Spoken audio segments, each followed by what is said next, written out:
And like that, fellas, we back. It is Unpacked. I don't even really know the episode. I think we had episode 13, presented by the To Be Fair Show and the G Shit Podcast.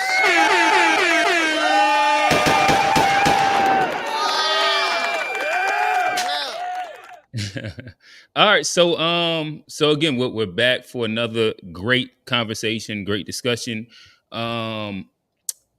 Before we hop into it, y'all reading the y'all read the title, so you already know where we at with it. But I'd love for our panel to go ahead and introduce themselves. Before we get into our first question. G. What's good, everybody? G, host of the G Shit Podcast. Make sure y'all check it out on all platforms. Search hashtag GSHPOD. Ha. FBA Trey. What's good? I'm just here to, give a good perspective from the FBA perspective, the best I can, be a good advocate. Help us out in the chat, hit the likes, subscribe, and reparations rally June 15th, DC. Yes, sir. Johnny. What up? It's your boy Johnny P. Third of the To Be Fair Show. Thank the fellas for having me. Looking forward to another productive conversation. Hey, Black. Yo, what's up, everybody? Hey, Black, man, happy to be here. Excited for the conversation, and okay, let's get it. All right. So without further ado, we're going to get into this conversation. We're going to talk about from Kevin Samuels, the Manosphere, the Relation podcast run that's happened probably. To me, it seemed maybe like over the past 4 years, almost. Once everybody got trapped in the house during the pandemic, we all just started looking around at our significant other and was like, well, fuck it. Do I fuck with you? And does this make sense? But I'll lead with this question. Did Kevin Samuels and the relationship conversations, whether you're in the Manosphere, the red pill shit, any of that, did it actually change your personal views on relationships and or dating? Anybody start? Yeah, whoever want to start. For me, it's like, I don't know if much has changed. I think a lot of those views were unpopular, and a lot of people thought them already, but we hadn't gotten, I think, a cultural space to start, saying stuff out loud. Because, in somewhat of a way, it's still men expressing their feelings, which, we usually don't have feelings in that realm of relationships or women historically and stuff. So now in this space where you got the internet, you're hearing thoughts, opinions are shared, and it's like, damn, I've been thinking about it, but this nigga is saying it loud, proud, and very articulately, and he got proof behind it. And I've been feeling the same way already, but it's like kind of affirming a lot of the shit. Then people start throwing out stats and all of this shit. Well, damn, is that true? Do niggas make this much money a year? Like, is it only a certain amount of 6 feet tall niggas? Like, it's all type of shit start coming to you, and you start like having more self-awareness as a man. So when that happens, just as men, you like, just like women did with the suffrage, like niggas like, well, shit, we ain't gonna take it no more either. Like, we've been taking it. You've been being providers, hunters, gatherers, all that bullshit. But realistically, we're not in that time no more. You're not fucking hunting. You ain't gathering, and everybody got a gun. So, why we change the definition of manhood and let niggas start expressing themselves. And it don't got to be like negative. I think that's that side comes in too, because a lot of people do hate women and hate themselves in general. So then you got that rhetoric that's merged in with people just starting to be ignorant with any movement. So I think it's good and it's bad, but for me it's like kind of just affirm, like, sometimes the feelings I'm having is not crazy, and it's not, I don't mean I agree with everything the niggas say or how they say it, or with any man, but it's like, well, damn, I was kind of thinking that too, or this whole accountability thing. We were just supposed to, I think, for so long take that shit, and it was like, nah, you got to be accountable too. We see stuff, we're not stupid, and that's what it comes down to. Y'all go ahead and let me know what you think. Gotcha. Who got it next? We'll go Johnny.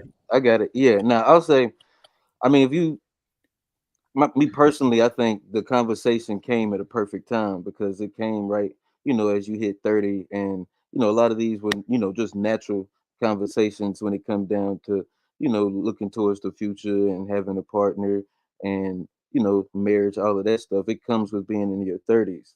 The Kevin Samuel conversation specifically, it kind of helped me, a little more awareness and being a little more selective with, where I choose to place myself and who I choose to, put myself around when it comes to relationships. So definitely, So you would say that the conversation around relationships since post pandemic has changed uh some ways that you personally date or view yeah, relationships. yeah, how I view relationships, And I my take bad. them a little And let more, me add on to it little just to more kind of serious. make it unpack more. And if so, what are some things that you did change? Um, I ain't got specifics, but just just being a little more selective and taking relationships a little more serious, just because in the 20s it's you having fun, you not really you dating for dumb, like we said on the pod, you dating for lonely, you're not necessarily dating for the perfect compatibility, you dating to feel certain feelings and emotions, and Okay. now you look at it more logically. Okay. Trey. I echo what A Black was saying, what John was saying too. It came at a good time, and I'm here for it. I think that we do have some of the people mixed into uh, there's these discussions that are kind of like revenge of the nerd, and they just hate women, and they're not very rather than talking about, especially like what the Somali dude and the African dude. I can't remember the name, like the ex-fed, something like that. Fresh fit. Like Okay. I think that's a little more toxic.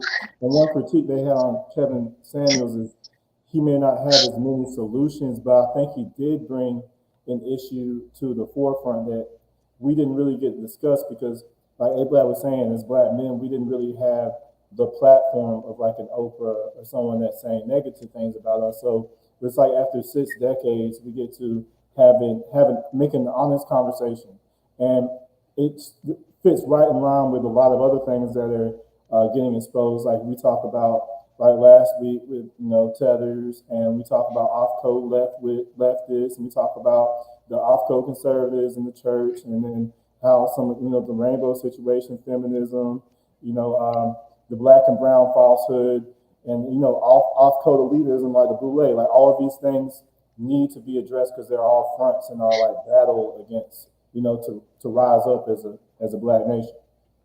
Okay. So what are some of the things that he changed that you believed in?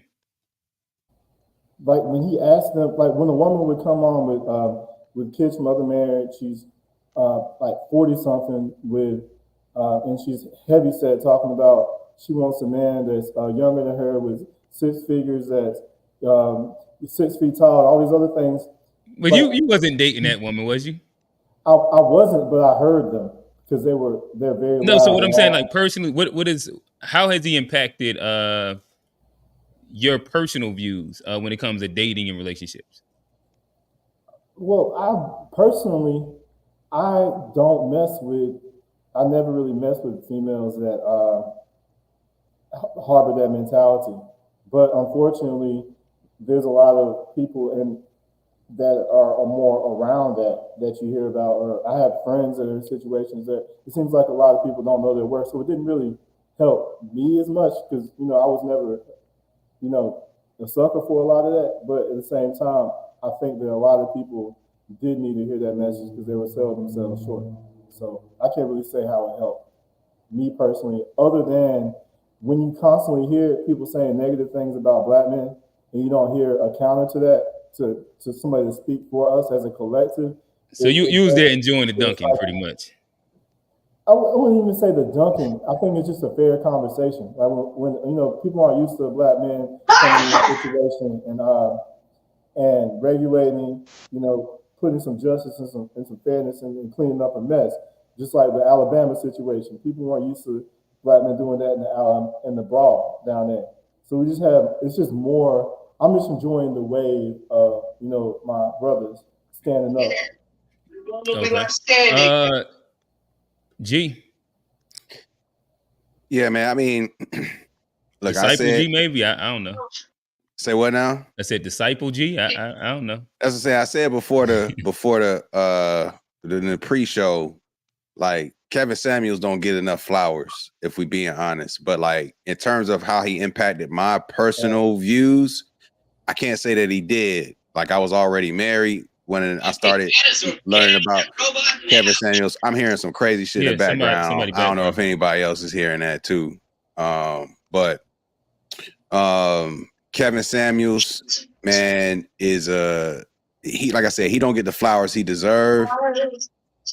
I'm still hearing whatever, but he don't get the flowers. As I said, when it comes to like myself, I was already married, but what I appreciated about Kevin Samuels was that he was giving voice to a point of view that wasn't really reflected in the mainstream. Like and can he be criticized for, say, his delivery in terms of people saying like it's insensitive or whatever the case? Like, I think that could be a fair critique, but I don't think what he was saying wasn't true. You know what I'm saying? And so ultimately, could he have mixed a little more honey with the medicine? Potentially.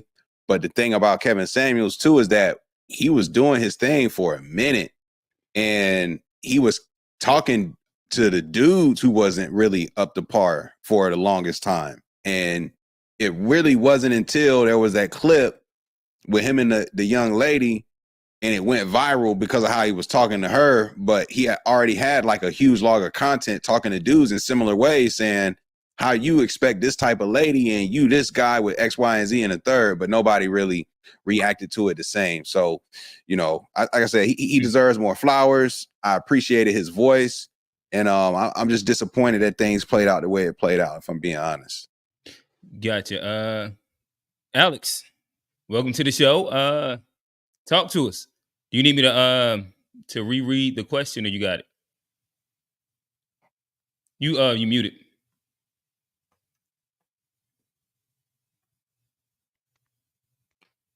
You're still muted, my boy. So as you get unmuted, I'm gonna reread the question. Did Kevin Samuels in a relationship conversation, i.e. the relationship podcast, the Red Pill, the Manosphere, XYZ, did it actually change your personal views on relationships and dating? Yeah, you still are muted, my brother. Yeah, you still muted. Oh. Okay, all right. So while Alex is kind of getting his Can you hear me now? I can hear you now. Yeah, my bad. All right, talk to us. Yeah. When it comes to Kevin Samuels, I don't necessarily think that he changed anything for me. By the time like I was aware of him, it was already like I was already married, already had my son. So to me, I think Kevin Samuels is just a long like one person in the long line of like people kind of just like fomenting, you know, division amongst black men and black women. Whether it's like Oprah back in the day, Montel, Tommy Sotomayor, Kevin Samuels. Like, I don't really think he did anything to progress the discourse amongst black men and black women. Honestly, I think the reason why things are the way they are is a lot deeper than just, you know, personalities on the internet. But that's all I got for right now. Okay, gotcha. All right, so just going off with all of y'all responses pretty much. So it sounds like everybody is saying that, well, outside of Alex, everybody's saying that they enjoyed the entertainment part, but didn't specifically live by like any of his points. Is that fair? I would say like I was already living in the Kevin Samuels mind frame, but I was already moving. So what would that mind? I guess what is that mind frame?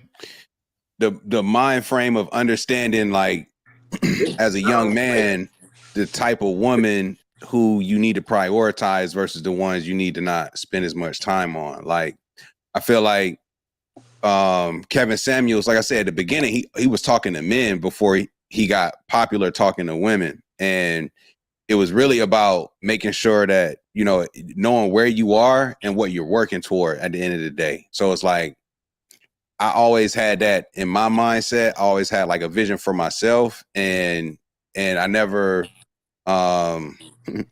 like, you know, I never saw myself being someone who was like, you know, I think every dude needs to outkick his coverage, but what I'm saying is that there's a realistic bounds in which we can all reach, even if you outkick your coverage. You feel what I'm saying? It's like Yeah, realistic, man. That was the part of his message. Yeah, because it's like you got to understand who you are and what you're asking for, and do you fit the bill for what you're asking for? Like that's ultimately what he would ask everybody, both men and women. He would say, okay, you say you want this. Self-awareness. Well, what are you bringing to the table to get the things that you say you want? And I feel like I've always had that in my mind, like, okay, if I want. Okay, so you're talking like the super macro level of like his conversation and points, where in essence exactly what you just said. Everybody needs to be with somebody that is pretty much on a similar status as you, or some level of like a comparability. I guess when I'm asking the question, I'm speaking more so to like any of his actual talking points that over his like his rise that he actually went for. Whether we speak about like the high value man thing, I know that was like a mantra. The exercise your options, or like the scale of like men to women, or the traditional man and men needing to pay 100%. Or I'm trying to think of like some of the other different little points. Like he had a lot of specific points that were like poignant to building the person that he was telling women that they needed, that they were striving for, or they wanted, or what men needed to have and able to be like very specific types of men. I mean, there's certain. I mean, even if we go to like the traditional conversation, I was kind of, opposite of where he was on that. As far as like, I'm more of a modern relationship type of guy, and that's just kind of that self-awareness piece. As far as like, I think two incomes together, I think that helps. And having the Kevin Samuels conversation, even on the pod, it helped me kind of realize that, and me, kind of get out my feelings about, always wanting to be a traditional man, and when we living in, modern times. So there are, that specific point where you said, where it kind of, made me see a little more clearly, what we're working with in modern times, for sure. Q, so you were saying that, like some of the talking points you said that Kevin brought up, a lot of those seem like they're like men just kind of like taking the reins back. Because like if you step back and look at like from a larger perspective, black men in America, our masculinity hasn't really been respected since like our parents' generation, like the 70s. Like that's when like interracial marriage was illegal up until the late 60s. Meanwhile, everyone else could do whatever they wanted to do. And then only even in the 70s, there was a big stigma over that as well. So I think Kevin Samuels pushing this conversation forward and just like standing on his, standing up, for our perspective is something that, like all those things you say are things that other groups are able to say, but we kind of have like a matriarchy in a black society that in order for us to level up, we're going to have to dismantle that. And Gotcha. And so I guess, so going with that, I'm just trying to really understand what are the actual talking points that y'all do agree with, like the very intentional talking points that I guess maybe he's went viral for, maybe like some of the ones that he said consistently. Are there any of them? I'm just figuring out where to build the conversation at. I think I know I definitely agree with his stance on the black family, and kind of reconnecting that, and doing that through increasing the value of the person you choose, not just men but women too. And women have women empowerment. They have a lot of these different things to remind them to value themselves, and naturally we know why. But at the same time, men don't. But when you do that, then you make better choices. You choose better mates, and you can kind of create the family structure again. And I feel like that's a large part of that. So I believe his whole thing came behind telling people that like you have to be realistic about where you are based on the decisions that you've made and the reality of society without Mhm. like feeling like you gotta settle or choose the wrong person, but this shit's not Disney, and it's like you come in like you got 3, 4 kids, and you having all these things, you having all these demands. That don't mean you take some abusive, crazy person, but at the same time, Mhm. you have to be realistic and open in your options. That yeah, your dude might be general manager at Walmart in Gastonia, but he made 6 figures. Like shit's not flashy. Uh, and kind of just reassess like its value in other things. But I think a lot, like people were saying earlier, in our culture, it's not showing that black men have value, beyond the typical tropes and music and entertainment. Now we're becoming the face of rape and shit every other week, but always these kind Mhm. of constant images pervading mass media of like negative things, and then here comes somebody that's like, yo, I know why this is this way. I know how history affected this. I know why it's creating these personalities and dynamic. And I know how you need to react to start making relationships better. But the thing is, like, people don't like to hear shit from a man unless it's a certain type of man that everybody accepts. Anything else is going to be like kind of cast out, especially if it got truth laid in it. So Okay, so everybody, I guess building to where you're at, I guess this would be a good starting point for the conversation.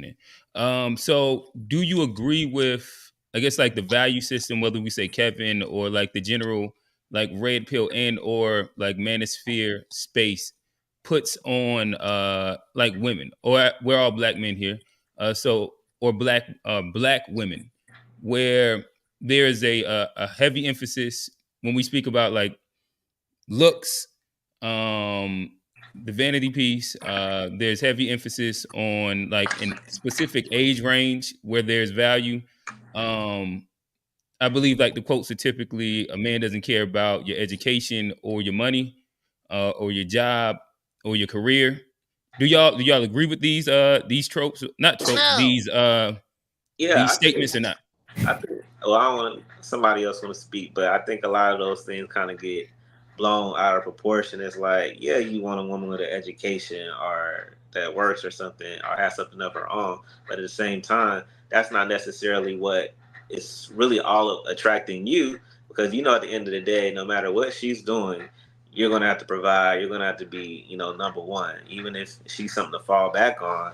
Eventually, you're supposed to always be primary. So a man don't care about your education or your money is like in a sense of some women tout that as like these proclaimers of why they should be chosen. It's like, I have a degree, I did this, I did that, and like that's great, I do too.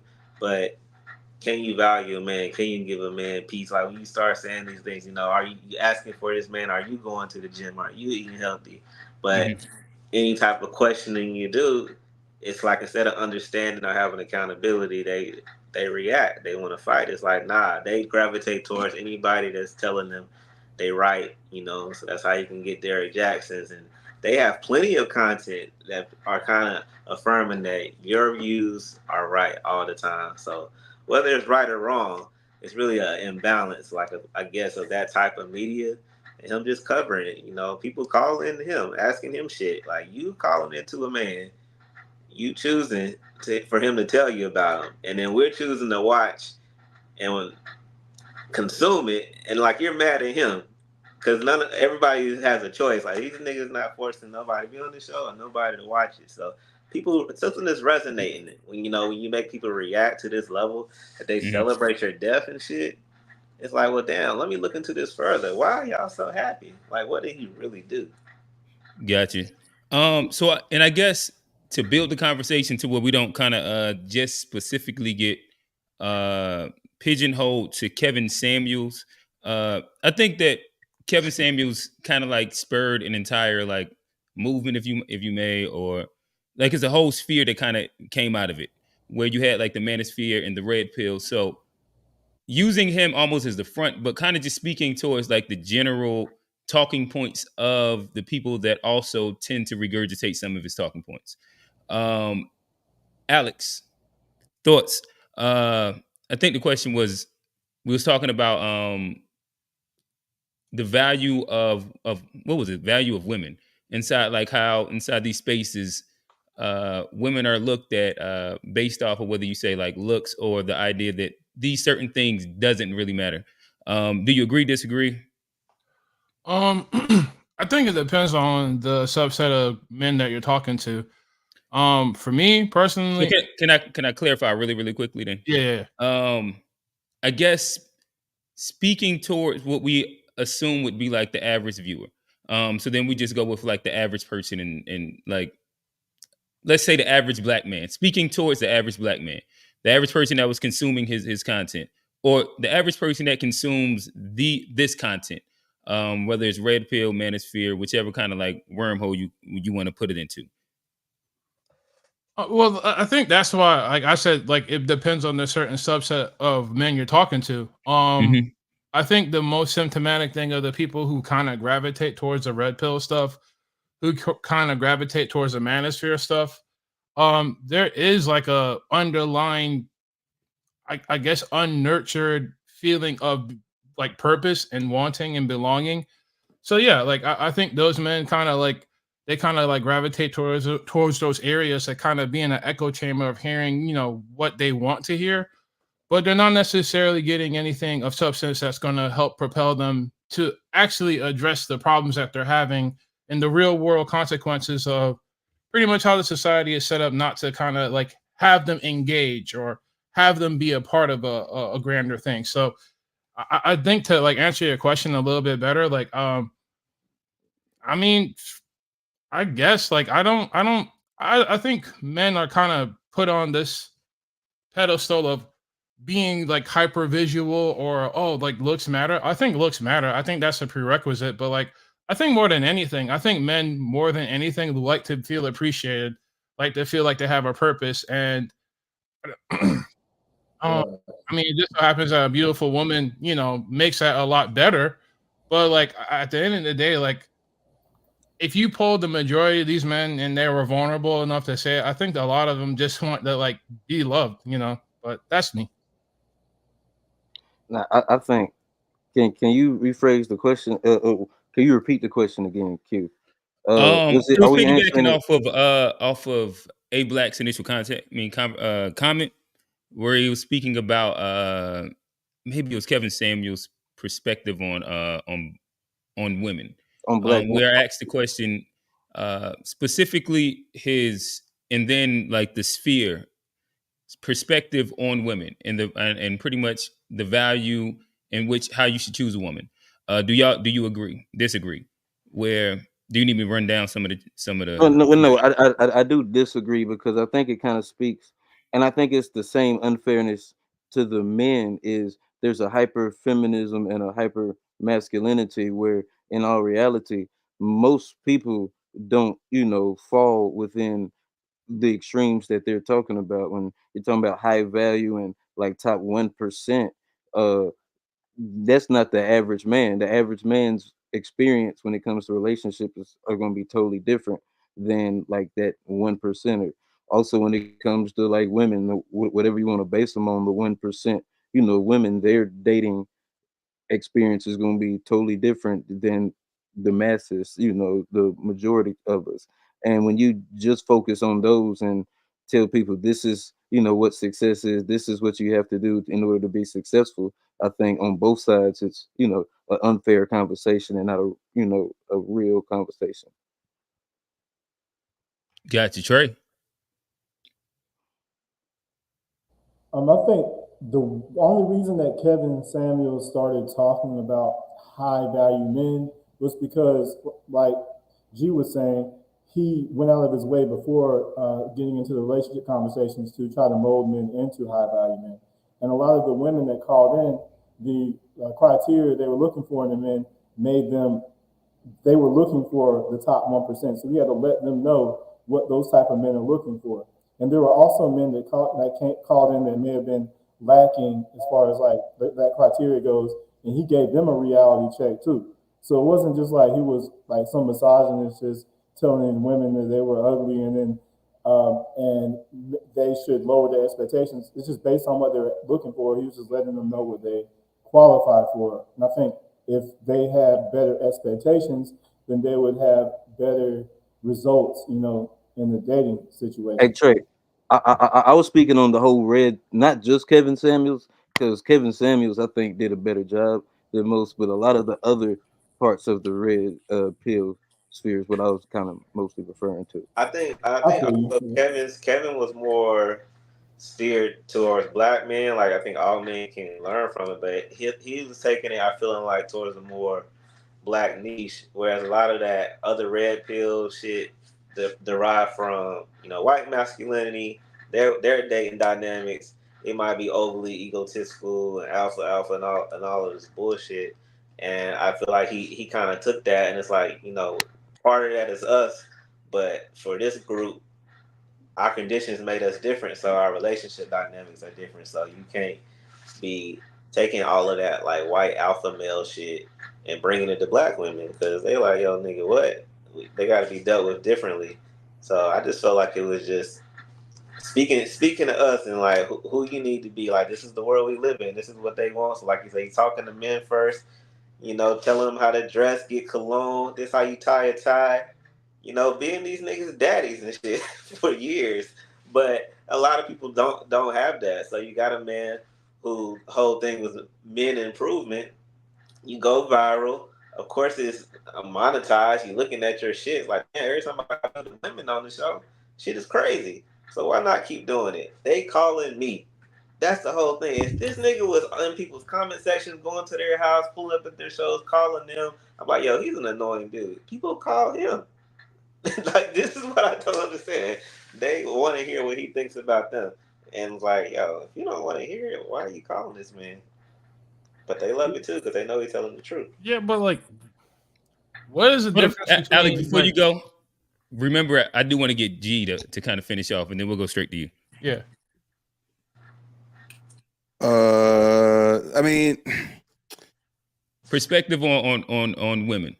I guess I'm low key trying to figure out exactly like what are some of the actual points that everybody or anybody is like specifically agreeing with. It kind of is getting hard to kind of like nail down some of like the points outside of like we enjoy this person and what he kind of brought in the spirit of what he brung to the table.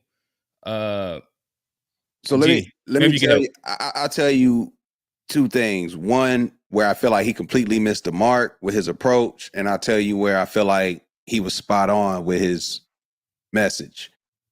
Where I feel like he was spot on with his message is in how black women often evaluate black men. That's where I feel like he was spot on. I feel like, especially as a young man who had gone through his 20s, who had already been married, I knew what it was like being single, dating women and so forth. And I often felt like the finish line or the field goal post often kept moving, one. And two, were oftentimes like unrealistic given where we both were at our lives, right?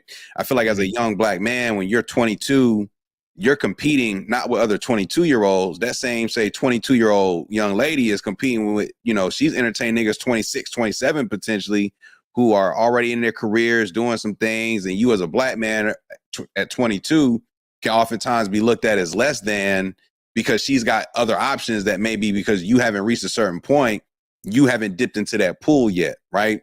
And so I feel like as young black men, a lot of us oftentimes get overlooked because I think black men in America develop slower than black women. And I think black men hit their peak at a later time than black women. And so I feel like he's spot on from that perspective. A lot of black women are in this situation that they're in today as quote unquote the most single because of how they treated black men when they were in their younger 20s. They let the one who they should have locked down go on by, and now that nigga's gone off, married, doing whatever. So I think he was really spot on with that, in my opinion. Where I think he kind of fucked things up is it's just inevitable. Once you start boiling down a woman's value to her aesthetic on a scale of 1 to 10, you can't say a 7. It's infamous. It's infamous. Like it's an infamous way to measure things. Like every nigga has said that you can't say 7, 1 through 10, right? Like it's an infamous way to measure, but when you start asking women to grade their looks and then start dictating who they should be with because they're not quote unquote conventionally a 8, 9, or 10 according to his standards, that's where I think he kind of fucked up, and where he kind of like the biggest disappointment is like, I'm pro black family, but I don't like a lot of these manosphere talks because these niggas don't even have black women, one, if a main woman at all. Like, I'm not pro womanizing. So like me personally, I don't like rhetoric that's pro womanizing, pro like men should just be out here fucking whatever bitches they want to fuck with. Like, I'm not pro that sort of rhetoric. So I feel like he, even though he was speaking like to like a reality of a certain type of guy that these women would go for, that this is how they are likely be treated, he shouldn't have reduced like how they measure up to this scale of 1 to 10 and how much they weigh, and then being like, you're an NFL linebacker. Like, it's no positivity when you say that to somebody. It's hilarious. It's like classic moments, but there's no way you're trying to like build somebody up positively when you tell a woman that. Like, that's where he fucked up. Gotcha. Alex? You're an NFL running back. Oh, I mean, maybe it's just me. I really don't know what the difference between Kevin Samuels and Fresh and Fit. Like, just like maybe if Kevin Samuels had a longer like track to run on, maybe he would eventually got there. But like, to me, like they kind of was like the same brand of content to some extent. So I really can't say that they were doing anything like that was beneficial for men or women. I understand, like, you know, we didn't really have a platform to say what we wanted to say, but like, I don't think that's necessarily the case. Like, I think it's really one of those things where it's not that we didn't have a platform to say what we wanted to say. I really do think that, like, for the most part, if you are a successful black man, you're somewhat of an anomaly. You're somewhat not supposed to be because of the way like the schools are set up, the way that everything is set up. Like, honestly, like I really would want to say that like it's not that black women rhetoric is kind of like fomenting this like this content amongst like the black community. It's really just like the economic situations that a lot of us have to inherit from since the day we were born. You know, like going all the way back to like, you know, the Great Migration, where everyone was moving up north to get like, you know, good paying jobs, good union jobs, while, you know, everybody was away at war. The minute they come back, like things started to send that way. So if you kind of have that legacy where, hey, like I'm here and I'm just trying to figure out how things work. Like I think like the idea of what a black man is, for the most part, for most people outside of us on this panel, it's a characterization of what we think it's supposed to be. But like, I think that's a problem. Like, no one really knows what it is, and no one's really like no black man is really allowed to be self-actualized. And I think we kind of take this out in the wrong arenas. I think we kind of look to the wrong people for answers. But yeah, I don't want to get too long. You like G and I want to respond real quick just to say that like I fuck with Kevin Samuels, but I do not fuck with Fresh and Fit. Like I think Fresh and Fit is not the same as Kevin Samuels personally. And I personally, like I said, I fuck with one and I completely don't fuck with other. One I guess so. If I'm try and give credence to what Alex said, I believe, like, if I'm not mistaken, I think Fresh and Fit and Kevin Samuels collaborated multiple times. Yeah. But past that, what would you say outside of like the kick women out and like the live panel of women? What was like the difference in the talking point? Not necessarily like the action of like them having like this panel of like drunk Miami girls and berating them, but more so, and this is where I'm trying to get to, is like the actual talking points and not the person. So, like I think that as a community we kind of revere Kevin Samuels, and that's a lot of what I'm hearing as we build the conversation. I'm trying to get to some more or less the talking points. G, what would you think? I mean, what would you say are some of the different talking points so during that time frame that they had? Like I said, the thing about Fresh and Fit different than Kevin Samuels for me is that, like, these fresh and fit dudes normalize this sugar daddy culture, this online, like, you basically pay for pussy culture. You only get pussy when you are a certain type of dude with money. It's like, I don't think what Fresh and Fit promotes is normal, nor is it like what you should strive to be as a man. Like, whereas what Kevin Samuels actually promotes, he's not sitting here saying you should cheat, you should do these things or anything like that. He says that most men in these situations, the reality is this is what happens. Are you ready to deal with these likely outcomes? He promotes Black family. He wants Black families. Like, even if you disagree with his route, his underlying goal was to like bring together Black families. That was like his underlying point of everything. Fresh and Fit, like, that is not their goal in any type of way. And again, like, I'm not somebody who promotes normalizing womanizing culture. Like, I think Fresh and Fit is just a very negative womanizing culture. And the way they talk about Black women is even like Kevin Samuels. I just knocked his approach in terms of calling women linebackers based off of their stats of height and weight. But the way Fresh and Fit talk about women, I think is like, it's not even based off of height and weight, like calling them linebackers. They talk about Black women.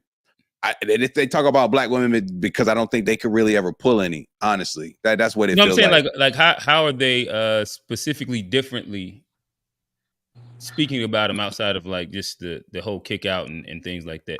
What are the things that they're saying that's different? Maybe I think they attack women, whereas like exactly Kevin critiques them, and the critiques can sting just as much. But I feel like it's not coming from as much as a place of malice as it is with Fresh and Fit. I feel like they two corny dudes, who kind of popped off as far in that atmosphere of the internet. But they some cornballs, and you can kind of see through that shit. Like, oh, y'all really hate chicks, and y'all trying to normalize certain things for your own benefit. And I think it's a different, like you said, they're not trying to they're not pushing no family values. The one dude, I don't know which one is which, the dark skinned one. He getting the chicks pregnant that he bashing, strippers and the other nigga's a Fed agent. Chicks getting agent. So it's like, bro, it's a difference. Like, that's what I say. All this shit is not good, but I felt like Kevin was like, he was kind of just touching a different ethos in people, and it's like, all right, he might have refined his approach. I feel like as he rose up and shit, and learn how to maybe be less offensive to people who want to use offense as a reason to discredit shit these days. But like, I don't think he got a lot of time to really get in his groove fully. But I think you can tell with certain influencers, like, they really just don't care. They kind of capitalizing on the niche. But like I said, I think he's been caring in his way. He's been wanting to create content around. Go ahead. Oh no, I was gonna say, like what you were saying. I think it comes from like intention. Fresh and Fit, like you can almost tell them boys are operating from a space of hurt, a space of like get back. They trying to pay the game back for everything they couldn't do. Where when you listen to Kevin Samuels, I don't know, I don't I guess really know, I'm he's trying to giving point down game on like the talking points. I think that as a culture, we dislike Fresh and Fit for sure because of everything. Like, they're corny. You can kind of tell that they probably didn't get females in high school, and they're using money and influence as leverage and power over women. I think that matters a lot. That matters a lot. No, I guess I'm speaking, but that's about if you like them or not. More so, I guess I'm saying like the talking points. I don't think they're like pro-Black families. I don't think they're pro-Black families in that matter. They're not pro-marriage. They're not pro. Like I said, they try to normalize this dynamic between men and women that's not healthy. Nor do I think it's that normal in terms of like that sugar daddy stuff, this player stuff, this polyamory type shit, like weirdo shit to me, frankly. Bro, they did stuff that Kevin Samuels would never do. Like, Fresh and Fit wore a KKK mask on one episode and brought Nick Fuentes on And then that's why they got their channel taken down. That's corny tether stuff. And also they had a picture of one of the Somalian dude in bed with some white dudes. Like Kevin Samuels would never do anything. So I think to compare these two is like ludicrous. Well, what I am comparing is pretty much like, apart from the format of their show, it's pretty much the same like setup. Like you bring on a woman, you kind of rattle off your same old talking points, and then like the big shebang is, haha, I'm gonna hang up on you, or you're dismissed. And honestly, like as many videos as Kevin Samuels has talking to young ladies all over the country, as big as he was, don't y'all think it's kind of weird that for as many women he was talking to, that there was never a woman that like, you know what, this young lady kind of, promotes that the like what I'm looking for, or what a young woman should aspire to. All these conversations and all of them kind of end in the same shallow like circus trick. Like to me, that doesn't say that that's someone who was like, oh yeah, I'm here trying to like, build a community up. Like I think we're kind of lionizing the man because he's no longer with us. But like I think Kevin Samuels just out here trying to get them jokes off at women's expense, and there's nothing. Well, there is something wrong with that, but like jokes is jokes. But at the end of the day, like I think we kind of lionizing this dude a little bit too much. I think the only difference between him and Fresh and Fit in them is that Fresh and Fit in them is just like more overtly racist, and they're more targeted towards a non-black audience. But when it comes to right? I mean, that's a lot, right? I mean, if someone's overtly racist and the other person's not racist at all, then isn't that a big difference? I guess it's a difference, but however the difference is in the terms of how is this impacting black women, there isn't that much of a difference. At the end of the day, like black women go on both shows and get denigrated. And ultimately, I really can't lionize somebody who is really like building an entire platform at the expense of black women. Like that's why I'm saying there really is no difference. And if anything, like they're more overtly white supremacists, but there really isn't no difference in outcome as how our black women are being portrayed all over media when it comes to both of them. But there is a black female Kevin Samuels base. There is one that exists. Like I don't know of a women's Fresh and Fit base, but I know for a fact there is a base of women who are pro Kevin Samuels, for example. Like, yeah, I've never heard women speak out for Fresh and Fit. I've never have. I mean, well, there's pro red pill and pro manosphere women as well. I think that Fresh and Fit, and that's why I don't think it's like a good comparison when we try and unpack it, because we typically are just going to go to their character, and it's going to kind of like go away from say the actual rhetoric or talking points overall of what they're saying per se, that is across pretty much all of those exact same shows. Where Kevin Samuels, I do like he did have a woman base because of he said things that were also true as well. Like there are some things that you might, disagree with, but then there was like certain things that would slap a reality for women. And I don't know. With Fresh and Fit, they just bleed corny, in my opinion. Well, how is Kevin Samuels not corny? Like that's all I would want to know. Like corny to me means I don't want to be like you. You don't have anything that I would want to aspire to. And like this is another reason why I don't really see the difference. And I'm not trying to be like obtuse or anything, but like Kevin Samuels wasn't living his raps. Like you hear talking about black family this, but like you wasn't married, you're divorced. And no, not to shame the dead, like he really didn't pass away in the most auspicious, circumstances either. So like you really can't be out here like preaching that yada yada yada, I got my GED, all that shit, denigrating black women, but we're supposed to believe that you had some like, wow, like he's doing the Lord's work. He's trying to bring black men black. No, he wasn't. He was trying to get them jokes off. But let me shut up. I guess that's fair. I think that's fair, right? Like he didn't necessarily live his raps to some degree, but I think to the point earlier that he had a show where people voluntarily called in to seek his input and to go back and forth with him. So let me ask you this, G, real quick. couldn't you say the same thing about the fresh and fit girls? I don't. When I watch their show, it don't even be black women on the thing. It'd be like a bunch of Miami, like Latin, like first generation immigrants off the internet. Like I don't even like Kevin Women was talking to black women on the joint 1-to-1, not like a attack setting where everybody's after you. It was a regular Zoom call conversation where he's asking you questions.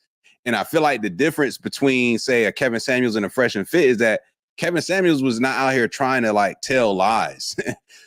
I don't remember him lying about anything.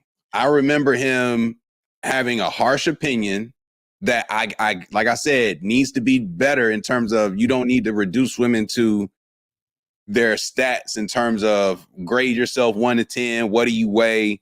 How tall are you? Like, I don't think that's enough to be like, okay, you're suitable for this type of man. Like, I think that's where things fall off. But that means that you disagree with like what he was doing then. His approach, but he wasn't lying. Is that the same thing? It's like he wasn't lying at all, right? How can you say like productive black men aren't entitled to women that are fit? Like you make it seem like when you say when a woman is like 300 pounds, that you can't. Typically, successful men don't get successful and then find a woman that's built like a linebacker. That's a fact. He was saying like, yo, you're the size of an NFL running back, and it's like true. I guess if I was to try and jump in and give some pushback to this conversation, one thing I did disagree with him is that he did judge black women off of like a literal Eurocentric view of body type, and it didn't really make sense for like what. Let me finish it off real quick.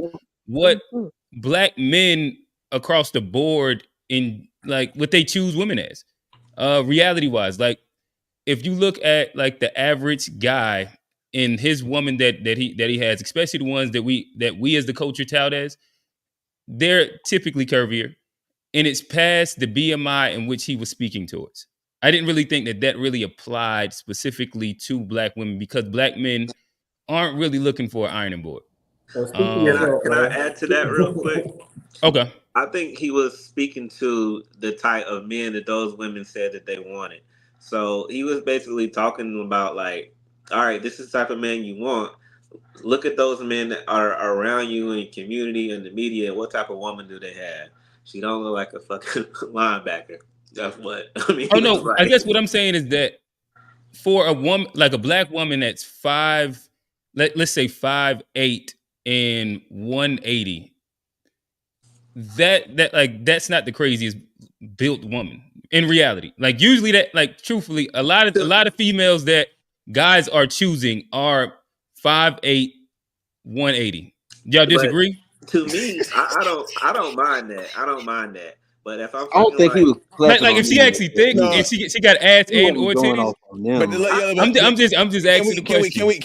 Can we also admit that like this idea of like if we look at the standard of like what black women look like in say 93 versus 2003 versus 2023, like when you look at an old sitcom, if you look at Jamie Foxx show and you look at Fancy, that's like she was about 150. To say that like that we want these like big women is not like a default thing of black men. It's like I think the reality is like niggas, so making sure in 2024 you don't think that black men enjoy thick women, not fat, but like just thick. So what 180 is. Let's be clear when we talk about enjoy. Niggas will fuck things. Niggas will fuck things. All right, so I guess let me put it at choosing. I just like niggas ain't like. Choosing thick women. No, like there's like the old Hype Williams like video girls, and then like all like the plastic surgery girls now. Yeah, like these BBLs, like nobody's really like. Oh no, not I because I think BBL they probably pushing over 200 or so. But like the regular, how much do y'all think a regular black woman weighs? Hey, boy, you trying to get us fried up, boy? Oh, like how about this? A regular black woman that is of like the ilk that you think most black men want to talk to. How much do you think she weighs? She probably about 5'1". Like you talking about like a quote unquote like ideal type, like thick like a thick Like girl. if we put it on average, like the average girl that's getting chose a lot. I don't know, man. Everybody got like Everybody different body getting shapes. chose, Like, man. That's the thing. That's what Kevin So Samuels everybody was getting saying. chose. Okay. Everybody Alright. getting chosen. That's But what he- Kevin but Samuels he was two saying. He was saying flavors. to somebody for everybody. You gotta manage your expectations. They just don't like who be choosing them. But these Exactly. girls, it don't matter how they look. It don't matter how they look. Niggas is fucking out here. Kevin Samuels said you gotta be Nah, that's feminine, all- beautiful, and intelligent. FBI. My niggas is fucking and wifing and having babies with all the above, in my opinion. But That's a fact. that's a different story for a The different day. majority of us don't have kids though, so that's not true. Like there's some dudes that'll take anything. You're right, but just because they'll take anything doesn't mean the majority of us are chubby chasers. And also, being successful is not an anomaly, like Alex was saying. Like You said what? I'm saying it's cool being on the panel of anomalies because I think we're all fairly successful. But Alex, you said most black men are. It's an anomaly for a black man to be successful. And then now you saying we want fat women or chubby women? Like, come on, bro. Speak for yourselves, bro. Like, I don't want no big girl, bro. I think that he's speaking inside the sense of like what age. I'm not saying that black men aren't value successful. male. What I'm saying is like Okay. statistically, it's rare. Like, I'm not saying that doesn't happen. I'm saying like we can't understand how Jim Crow and systemic racism acts, and then like, yep, we're all successful. We're not. Like, there's few of us. There's exceptions, but it is an anomaly. An anomaly in the sense that like, if outside of like a high value man is what we're talking about, though, by definition, right? Right. Like that people that are making over 100, over 100K. Yeah. And I'm not like saying that, like, the numbers would say that it's a minority. And they doing their thing and all that stuff. I'm not talking about them. Like, I am talking about like literally a fraction of people who are like the tippy tops of successful to the point that like they can sustain themselves, a family, have a savings. That is an anomaly, What salary are you saying, just to clarify what you're saying? Like, around how much money? I would say you gotta at least be making at least 150 to even be in the realm of like, I'm about to like. That's on the lower end too, if I'm being honest, from my point of view. Yeah, that's like the ground floor. I think 150 is enough to, have a nice home in the suburbs, take care of the house, take care of the wife. Barely. Yeah. If you're talking about one income, that's a barely. On the lower end, on the lower end. I'm just going off of Charlotte. Like, I think Charlotte, North Carolina, sure. But you still like you still check the check with a full family at 150. Yeah. Like if you buying a house inside this housing market, for sure. And like the thing is, I don't know too many people making 150 to the point that it's like, yep, that's the norm. Nah, like I don't think that's the case. And like, I don't even think, honestly, like I don't think no one's about to like pat you on the back if you're making 150. So it's kind of odd. Like, it's not enough, but it's also not too much, But what do you think the majority? I mean, very people across the collective are in that realm. So to say black men aren't, it's like really not many people are. The average household income isn't even close to 150K. So to say that's the threshold for a black man to be successful and then not want a heavy woman is kind of like. Well, I think that to an extent, you're kind of redefining the terms of the conversation. Where like if we're speaking, if we're speaking about what they like the sphere has deemed as successful, I think that's more so what he's talking about. Yeah. Not like his specific opinion per se, but what the sphere is called is above 100K, 6-figure. So I'm talking about as far as like what we have to be to qualify for a woman that is like not chubby, a fat lady. You can make 35. You can make 35K. Hey. Can I ask a question? Can I ask a question to Eric? Because we talk about like the talking points, right? Now, what man would disagree with the following? Because this was Kevin Samuels' like thing in terms of the type of women men want. He said he had the FBI and he had the FFF, the triple F shit. So he said FBI is feminine, beautiful, and intelligent. Like, who would disagree with those three adjectives? Okay. All right, so the other one, FFF, is fit, feminine, and friendly. Like, what nigga don't want that? If we being honest, like you intentionally don't want somebody who's not fit, feminine, and friendly. Like, I would love to hear from a nigga who be like, nah, that's not my cup of tea. Oh no, I agree. I think that we will be going down like the line of doing the same thing that he used to like rake women over the coals out, which is speaking about like specifically once. And then like you have to then bring everything down to like the reality of what you actually what's the word? Like what you actually quote unquote deserve. Like the same way all women say that they want a 6-figure nigga. Yeah. They want like this high value man that did X, Y, and Z. Like you'll be hard pressed to find a woman that's like, I need that Walmart worker making, you know what I mean, 17 an hour, and we're gonna live off that.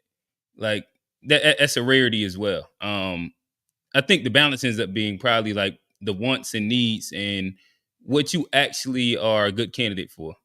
I don't know. I don't know why you're pretending like Jill Scott ain't that thing, but whatever. That's what I'm saying. She passed my BMI. Personally, she passed my BMI, but I think Jill Kevin Scott is Smith way goes off over with 180. that. I don't think that niggas actually know like how much women be weighing. I mean, if she has my kids, it's cool. You know, that's earned weight. But Facts. don't just come out here like come small enough to like buy you some grace to grow. You know, so when you do it, Grace grow. I like that. Hey, Black. Oh my Hey, Black. God. In a hypothetical world, we not saying that you are or not inside a relationship. Who knows? But what is the upper threshold? Like she's still shaped like a woman, but what's the upper threshold of weight? Can she be 180 but thick, 5'8"? She can. I feel like we're attracted to everything at the end of the day. I think it's like whatever your intentions with the woman is, that's when it starts to matter. Not only just on a look and an aesthetic thing, but a health purposes. It's a long term thing you're looking at as primal. Like how long are you gonna look young and beautiful and shit and take care of yourself? So if that is that, then yeah, you're paying attention to that more. If you just want to smash, then yeah. 200 to do something, size don't matter. None of that really matters. Men attracted to we're You said attracted state to 48 date. Yeah, niggas will get drunk enough and be like, I just want to see what that 250 feel like. So let me. So I guess as we move on. Shout out to all the BBW levels in the chat. Hey, you can't do that 30 plus, bro. That's for college. You can't. No, but I don't really listen to bunny hoppers. Bunny hoppers. Never mind. I don't think that we got to go. Bunny hoppers got different standards, man. I don't really, you know. But as we speak about 30 plus, let me see the best way that I can frame it. Matter of fact, I'll ask this question. What happened? At 30 plus, how many of these talking points? So we're speaking about like the general talking points. I can run down some of them, just as like some of the generic red pill-esque talking points. Do they actually apply to real dating? I feel like we got a couple players, not players, a couple guys on the panel. Hey, players still play, baby. A couple guys on the panel that might have recently or not recently been in a date market, so y'all could possibly speak to this. So I'm gonna run down a couple of them, and y'all can kind of let me know at 30 plus in a dating, how many of these points actually matter, or are these just talking points that sound good on the internet? We have the traditional provider trope. We have the body count. Need for a fully submissive woman, the exercising options, the men don't care about women's income or education, women after 35 lose value and men typically aren't looking to date them. A woman with a kid is, pretty much hard pressed to get a guy. I think we talked about the beauty you rang off thing. plenty, bro. I can't even keep up already. Like these. Oh my bad. All right. So, do I need to walk them down? I don't know. I'm just asking questions. Oh man, yo, that is hilarious. So repeat the question again. I heard the tropes. As a 30 plus panel, how many of these points actually apply when dating in reality? I mean, to me, I mean, out of that list, Yeah. I ain't agree with most of. I mean, most of them, I mean, like you say, most things happen within, spectrums.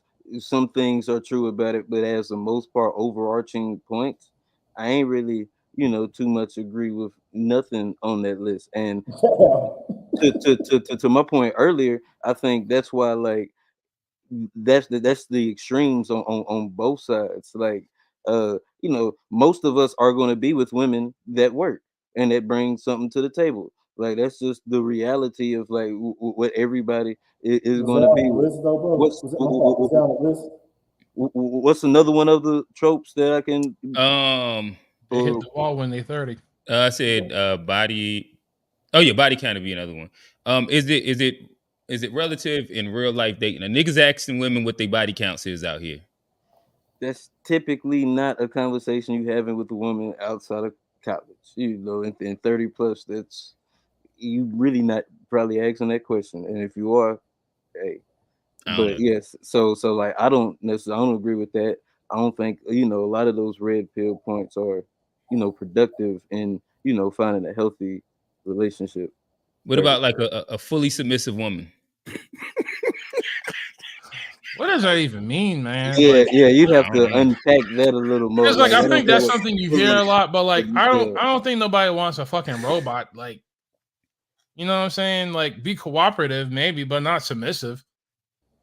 Bro, take me out of Blackistan, I bro. got. I want to Hey, live shout like out the to Real. white Real, I man, know you watching this bro. back. You hear this panel? It's a Y'all different group. tripping. Y'all tripping, bro. So y'all Trey, want you to have say no you do weird want shit. submissive, like do everything you say, or just a little bit? I mean, I can like. So what are the I points that you want do agree with? Like, you No, agree I with don't. everything on that? Yeah, I mean, I wouldn't like be as harsh as some of those things are, but I do think that everything on that list has some validity. Like, I if said I that. was giving, but you also said that body count doesn't really matter. Like, so I you don't didn't. care if she ran through and she passed around, and you also said that that bringing kids to a relationship, like you okay But what being a if you already stepdaddy. have kids? Well, if you already have kids, that's one thing. If you don't have kids, then you're taking on the burden of being a stepdad. Stepdad just means basically, with all due respect, respectfully, a lot of times that just ends up being the dude that, she probably wouldn't have chose if she didn't already have kids. I mean, like I say, personally, like, I don't necessarily look at it like that. I definitely think, like, it's not ideal, but like you say, it's not. Is it a deal breaker if you met the perfect woman and she has a kid? There's a lot of people that have kids and it happens. So I don't, So let me ask most Trey a stuff question. It is So, like, doesn't Like happen. Derek Jackson said, women with kids for grown men only. I'm talking. so hold on. So Trey, would you say Right, that like exactly. you wouldn't like? So do you care if a woman has like? Do you care if a woman like is living by herself versus living with multiple roommates versus living with a parent? Like, do you care if a woman has a education or a job? Like, are you basically just care about what she look like? I definitely care about what she looks like, but as far as like, come on, bro, like. But as far as like, I don't want her to leave with her education because a lot of women they'll be built like like Precious talking Would you about be how that okay though? math. Would you be okay With a dumb girl. with not even a dumb girl? I don't want to say couldn't pass dumb, the but GED. let's just say you meet a young lady. She never went to school, didn't finish high school, but she found her way. She adulted, doing her thing, and you met her working at the local. What's local out there? Like Target. Target. Harris Yeah, just Teeter. the local Harris Teeter Target, regular joint. Great person, just didn't finish high school, no kids. Didn't finish high school. I'm not like that's. It's not even hard to finish high school. Like, why didn't she finish high school? That's like basic. She got to be able to do basic math now. Like, I'm just saying she doesn't need. to have a master's to lead with that. Like, I want her to be able to teach my kids. Like, I want her to be like literate. You know what I mean? I'm not. That's kind of extreme talking about she don't got a GED. You know, like she's stumbling, mush mouth, can't get her words together. I don't want that, but I don't need her to. Like, I don't give her. I would rather have a person that's attractive, that's a sweetheart, that is smart and then likes to read and she's intelligent, but she doesn't have a degree versus a person that doesn't have those qualities and she's got a master's. That means like nothing to me, especially if she's going to be difficult to deal with. Like we got this weird ass hyenas structure in Black society where like this is like this crazy matriarchy where I don't know, men. This is crazy how like y'all talking about we should be with the big girls. Like Black men are the most lenient as far as like our standards. We have the lowest standards out of any men as a collective. And I don't want to be a part of that no more. I'm done with that. That's for the last generation. This new generation. That's why you see all these basketball players. And also, I hate to say it, but a lot of our sisters, we have the most obese demographic, man. Like, and it's just going to the gym, bro, and eating healthy. Is that too much to ask? What if you live in a food desert? Bro, I don't want nobody. I'm not really dating nobody picking out of, like, with all due respect, like, I'm not picking out women out of food deserts, bro. So their income matters and all that shit matters if you ain't picking them up.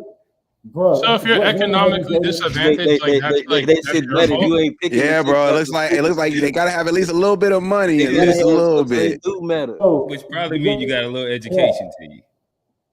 Man, that's cat, bro. The women aren't fat because they live in a food desert, bro. If anything, there's too much food. Bro, if you live in a food desert and the only way you're gonna get some food is if you hop your ass in the car and drive 20 miles up the street to the Walmart, that is a factor. But that's not applicable to most people in Black society. Most of us have access to a grocery store. We just choose to eat unhealthily.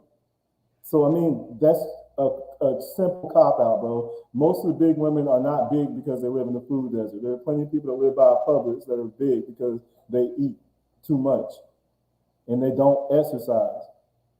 And I think fitness is not too much to ask as a Black man. Just like get on the stepper, like walk, don't eat too much. Like me requesting that is not like, I think every other group, like, you know, Hector doesn't want a big Maria, you know, Brad doesn't want a big Becky, you know, nobody wants a big woman. That's the thing though. Like, I feel like on average, all of them end up settling for them exact same ones, to be honest. Yeah, like I'm not to like disparage any other demographics, all the but little like Mexican ladies be married. Like we acting like we never seen like we've never walked into a random ass Walmart like anywhere. You know, whether you on the east side or north side of or you all the way out of like Cabarrus County, like we not the only big people out here, bro. Like who's the white Lizzo? Huh? Who is the white Lizzo? Rosie O'Donnell. I don't know. Rebel Rider. Rosie O'Donnell? Adele has talent. Rosie O'Donnell, what? Is she? Lizzo got talent too. What are you talking about? But they weren't out there twerk. Lizzo don't have no talent. She twerks and fucking blows on the flute. Excuse my language. Now see, that's what I'm saying. We can't disrespect. Lizzo might not be Lizzo got talent, man. That young lady is talented. Lizzo got hella talent, bro. Y'all asking me to respect Lizzo, the woman who took her booty out in a gym full of kids at the LA game, and she twerking with the old flute on stage. Like, she's a walking minstrel show, bro. But she got talent. That's all I'm saying. But she don't even sing. She just raps, bro. Like, what talent does she have? She's a great song. She's a great song maker. Like, what do you mean? Like, Lizzo is a talented artist. She's got bops, bro. Like, she can make a song. If he don't love you anymore, man, you should be just walk over this other door. Bro,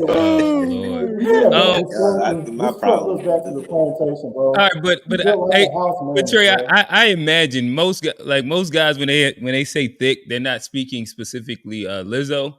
Maybe they're talking like the edges of like a Meg Thee Stallion or something like that. With the fake booty getting the plan, pre-shot in the foot. Yeah, pre-shot in the foot. Well, now she kind of like, I think she's like Ozempic, but it's a different story. Really? Man, or surgery. I don't know. It could be anything. Tim's is a good looking woman.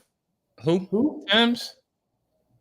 Oh yeah, other nah, Tim's is I don't perfect. know what Tim's Yeah, is. yeah, but Tim's Tim's black is magic. over 180. Tim's black magic. That Like she like 5'9" and Sims is a made good looking woman. SZA is a good looking woman. scissor. SZA got the art of she got the Principal Ava from Abbott Elementary. That's a I good don't know looking who that woman. is, but oh he got scissor. money. Matter of fact, hey Black, you didn't interview with scissor. How where would you put her at? SZA got that surgery. Yeah, I mean, she Okay. has got a lot of work done now. I mean, she's cool as hell. I feel like with Scissor, she's like she could have been in anybody's reality. You know, like she could have went to school with you, your middle Mm-hmm. school, fucking worked at Starbucks, some shit. Like she was like somebody you feel like you would meet.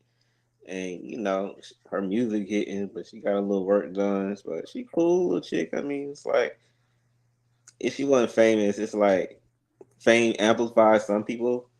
But you know, I think she's super dope. Like she would be cool if she wouldn't be famous and shit. You know. I guess what I'm saying is that Kevin Samuel scale, she'd have been over that BMI. Yeah.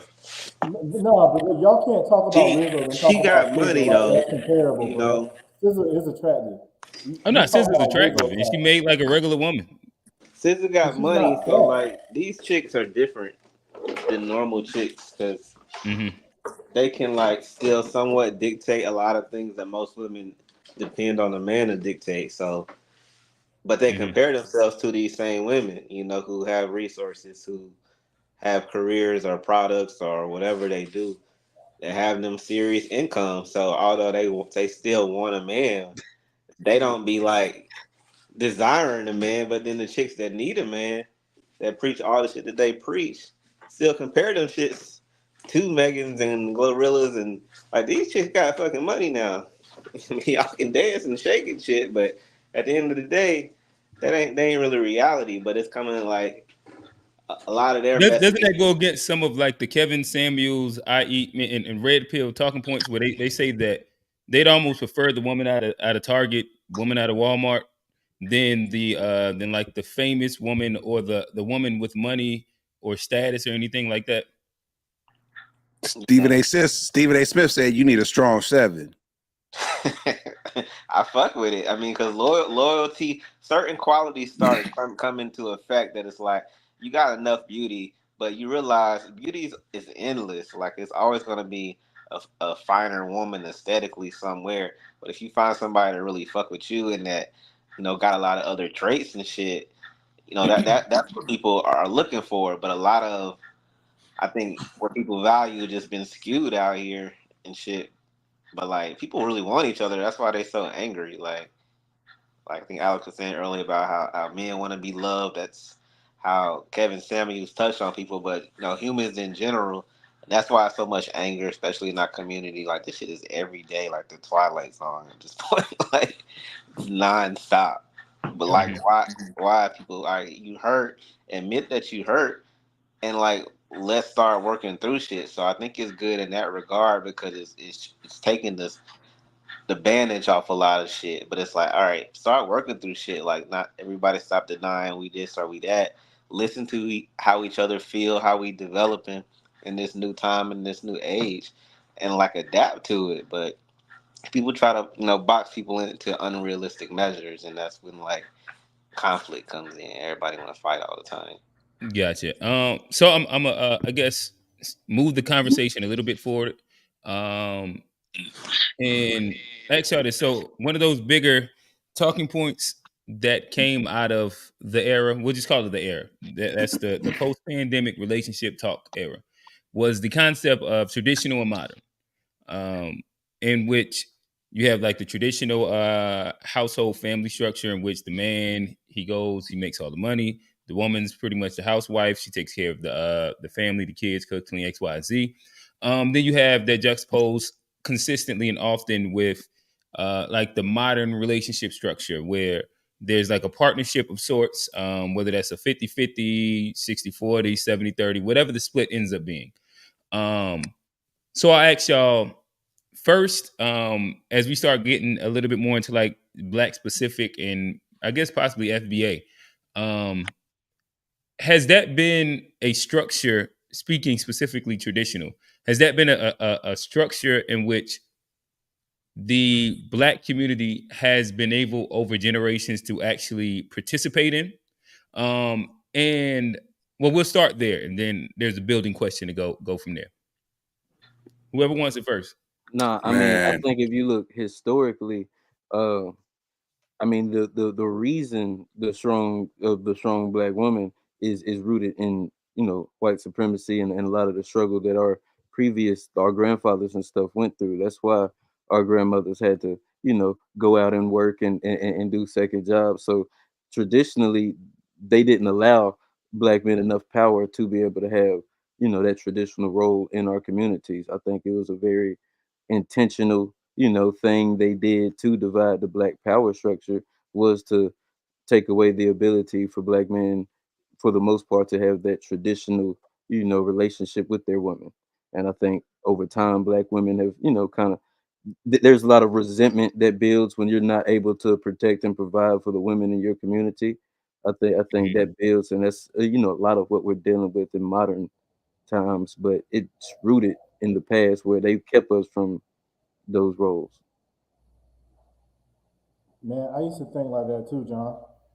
But then looking back at a lot of history, I think that the white supremacists being under that system has they benefited by making women the head of household and putting Black men behind them. And I think a lot of our sisters like weren't like hesitant to accept that role because they get to be put over us. I think a lot of them are kind of drunk off of that power. So we have to wrestle that control back because they want to be in that position more. It's not like they have to be in that position. Like, because even in the 20s, when the Black Wall Streets, Black men were building communities.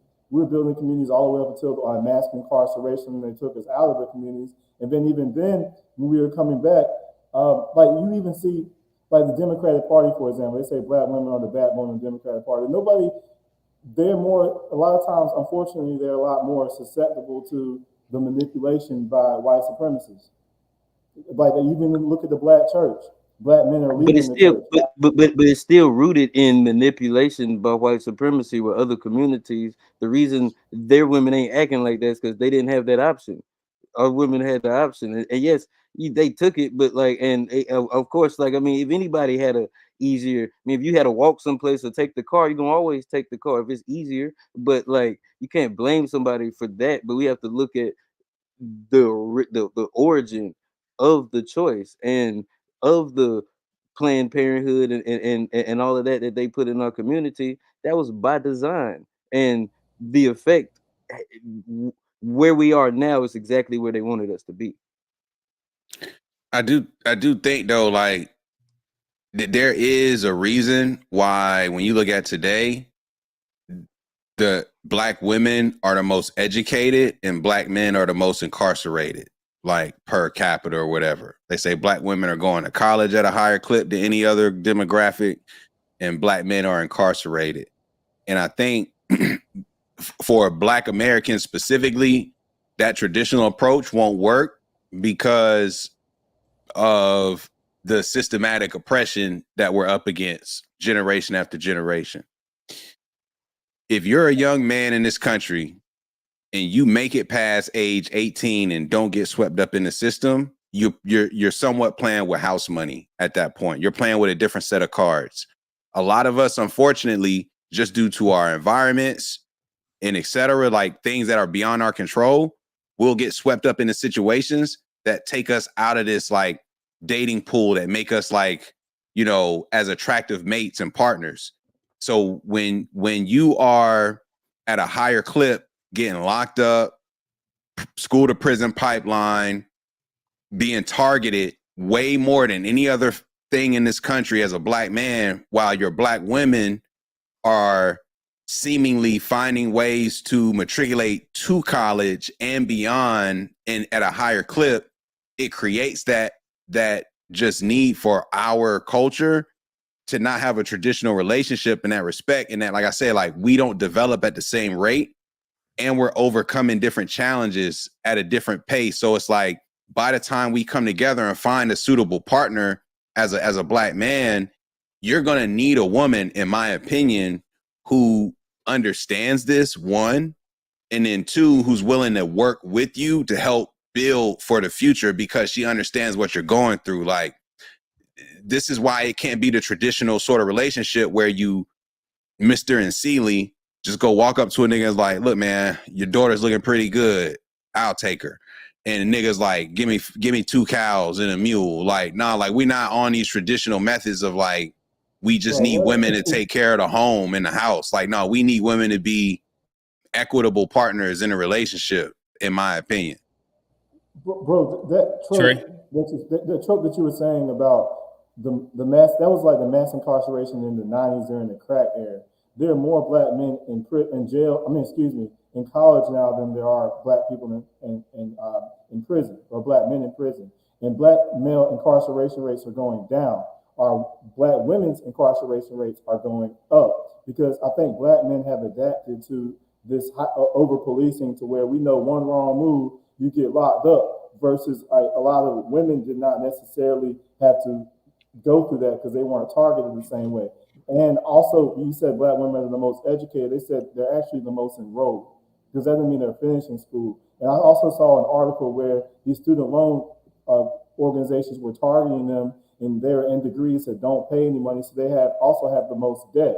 And then black men who didn't go to college, who they have trades, they out-earn these women even with degrees. Because even if you have a degree as a black person, you make less than a white person with a high school diploma. So that degree stuff isn't really worth all that. It's just more debt.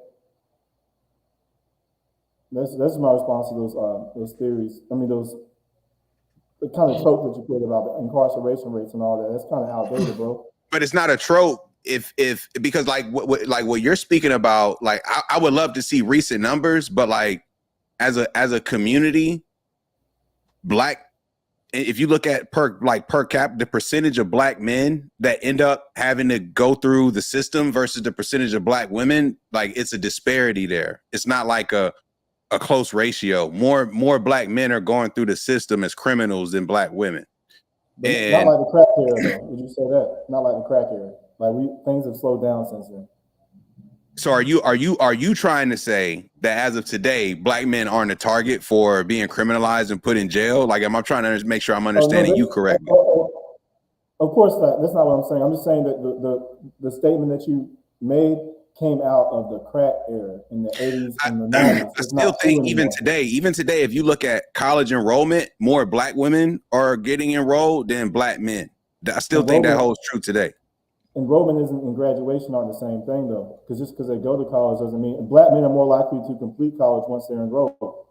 So graduates is what matters. And also, what are you graduating with? If you're getting a STEM degree versus getting a bachelor's. But black men are still also more likely to get locked up, is my overall point. I think we need to go ahead and dismiss the whole STEM degree thing, because even that's like not panning out to be the best degree to get, because there's less and less STEM jobs to go around. My automation. Well, not just automation. Like if you're a woman and you're going to school for a health, education, something like pretty much like the roles that women usually go into. Like, yeah, like you get that degree and then you have jobs to go get. Whereas when you get a STEM degree, you competing with everybody else. And just to kind of go off of what G was saying, like I think it needs to kind of be said that like having a traditional family, like I think even that is a myth to some degree, because I think like all the way back to like the like World War II, when black men were being sent over to Europe to fight in the wars, their wives were left home and they were working, and they stopped working because their husbands was making enough money to send back home, to such a degree that it was like, wait a second, why are these black women not working? Why are they not watching my kids? Like they had to like literally make laws and like get chambers of commerce and make black women go back to work.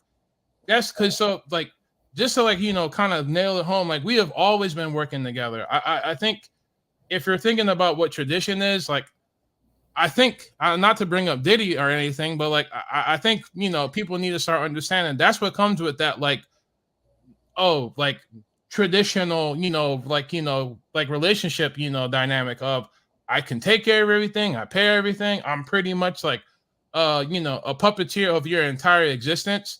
I don't think people I think people want that in theory or on paper, but I don't think people really want what comes with that entire arrangement.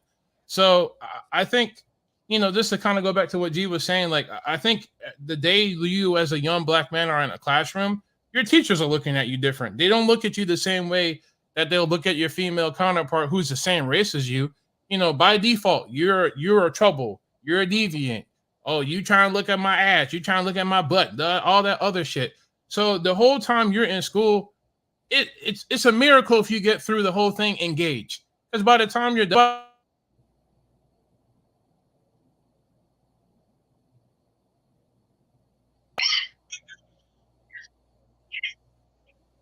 You still muted, Alex. Yeah, we can't hear you. I ain't know if it was just on me, but okay, yeah, we can't hear you. Hey Black, while Alex is yeah, can you hear me now? Yeah, I can hear you now. Yeah, like the majority of your teachers aren't male, so you're kind of in an environment that isn't built for you, isn't catered around you, and it's even getting to the point now where scientists and people who study this, like, maybe we shouldn't start boys and girls going to school at the same age. Maybe we should wait a year for boys to go because we do mature at a different rate. So, like ever since Title IX was passed, women, not just black women in general have outpaced men in terms of education, in terms of getting white collar jobs. So it's even at the point now where we need to start looking at why is it okay for men of all races to be left behind and still have this expectation of being a traditional man, whereas like when this was happening to women, the last century, it was like, hey, like women are being left behind, women are being left out of these conversations, women aren't being helped. Hey, let's pass some laws, let's put some things into action to level the playing field. And as right now, as a black man, like you kind of get hit on both sides. Like you're pretty much put in an environment that doesn't help you. You're put in an environment that's ostensibly against you, but everyone's expecting you to rise above it and, I don't know, essentially live up to some expectations that no one's really helping you or catering you to go towards. But yeah, Got you. Hey Black, you need to repeat the question, or you got it?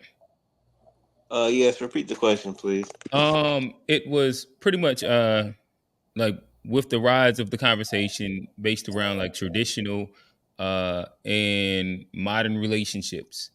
Do you think that, I guess the first part of the question is just basically, has black families been able to actually participate in what people deem as and participate in whole, like in general in whole, in what we classify as traditional relationships? I mean, I think you got a lot of traditional relationships out here that a lot of people probably don't speak of, and I think a lot of people want that, so that's what's louder in the conversations. But everybody's relationship is different. But I think for the most part, a man wants his own woman. A woman wants a man that can provide. A man wants a woman that's going to have a woman that encourages him to do so. And like it's a simple thing. So a lot of people got it. They find their person, they get married, and the rest of society really craves that. So you get anger and frustration when like people are not getting it and they're not being listened to and how they want to get it and shit out here. So the rise of the conversation now is becoming just like no solutions. It's just this side is right, this side is wrong. And but for the most part, people not like that in real life. They chilling, they loving. Like everybody wants that thing that they fighting against, I guess. Gotcha. So I guess clarifying. So do you think historically black people have been able to participate in traditional relationships? Yeah, I mean, I think it was survival for us. It's like it wasn't even about participation. It was a necessity at one point. Like you had to have a partner. It was like a part of just life trajectory and culture ingrained. Like so, family was there. I think you have different aspects of a capitalistic and industry rising, it creates a new dynamic in your society now that people can move differently social, and you might not have to depend on a spouse as much for survival because that's really what it came down to at the end of the day. Who did I have these kids with that we responsible with, and this is my person, and we're gonna survive together out here in this wilderness. Now the wilderness of life is more figurative, and you have women that don't want to help men, brave it, and you got men who don't want to do shit to have women to help them. So it's like this endless tug of war going on right now. Gotcha. And so when would you say was a time frame in which I guess the black community was able to participate like in large inside like say the quote unquote traditional version of relationship? Um, Or maybe you think that like do you believe that that's something that has been prevalent across like all time periods with black people? yeah, like I said, I think at one point it was more forced, of course, naturally, but you know, even in slavery in different places, they pair people up. They started putting this marriage, this thing into the culture, so it's ingrained in people. So it develops over time, over the eras, where it's like always just been there in different forms.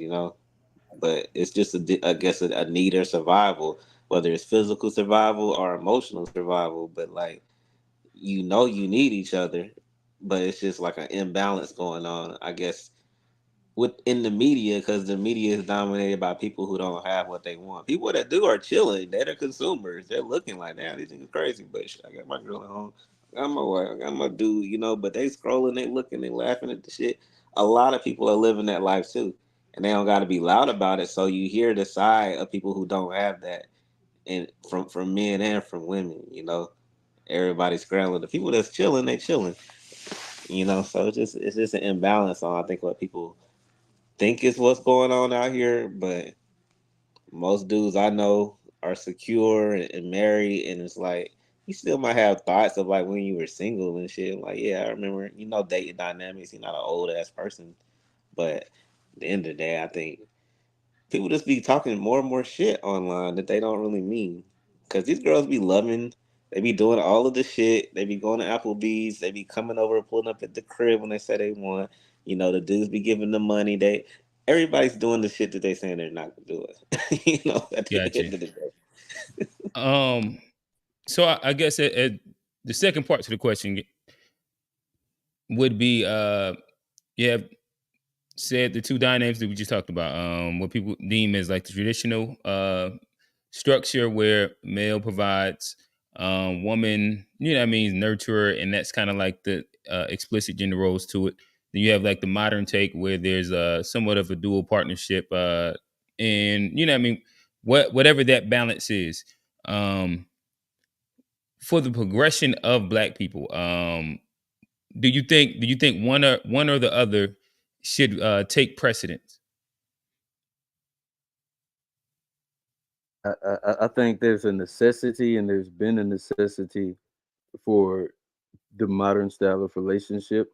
I think I think there is a level to where the traditional makes sense, and there's a reason why you see it within, the 1%, and there's a reason why that style exists and has existed. But as like necessity, if we're talking about reality of black people, we got to come together and work with as many people as we can, rather than beefing, because collective being collective is going to be what helps us. Um, I would say, as far as like what's going to be the best thing moving forward, I do think it's not necessarily traditional and modern. I think we all need to adapt and kind of address like what we're ultimately trying to do. We're trying to survive. We're trying to thrive. We're trying to live the little life that we have as best as we can. And I'm not saying you can't do it off of one income, but I do think that the more things get expensive, the more exceptional one person is going to have to be. Like example, like my boss makes more money than I do, and his wife pretty much is on the same level as him, makes just as money as him, and they're all pretty much combining together to provide their family with the same, like with an extravagant lifestyle. And my thing is, I'm nowhere as old or as successful as my boss yet, but like that's kind of like how I look at things. Like if my boss makes twice of what I make, and he's still working and his wife is still working. Like, what do I look like telling my wife, like, oh, hold on, I make this much money now, stay home. Like, even if I make technically I do make enough money to cover all the bills myself. Why? Like, why can't we build up a savings? Like, I want to go buy an RV next year. Like, I want to do all this fun shit. Like, what's wrong with having extra income? What's wrong with having a safety net?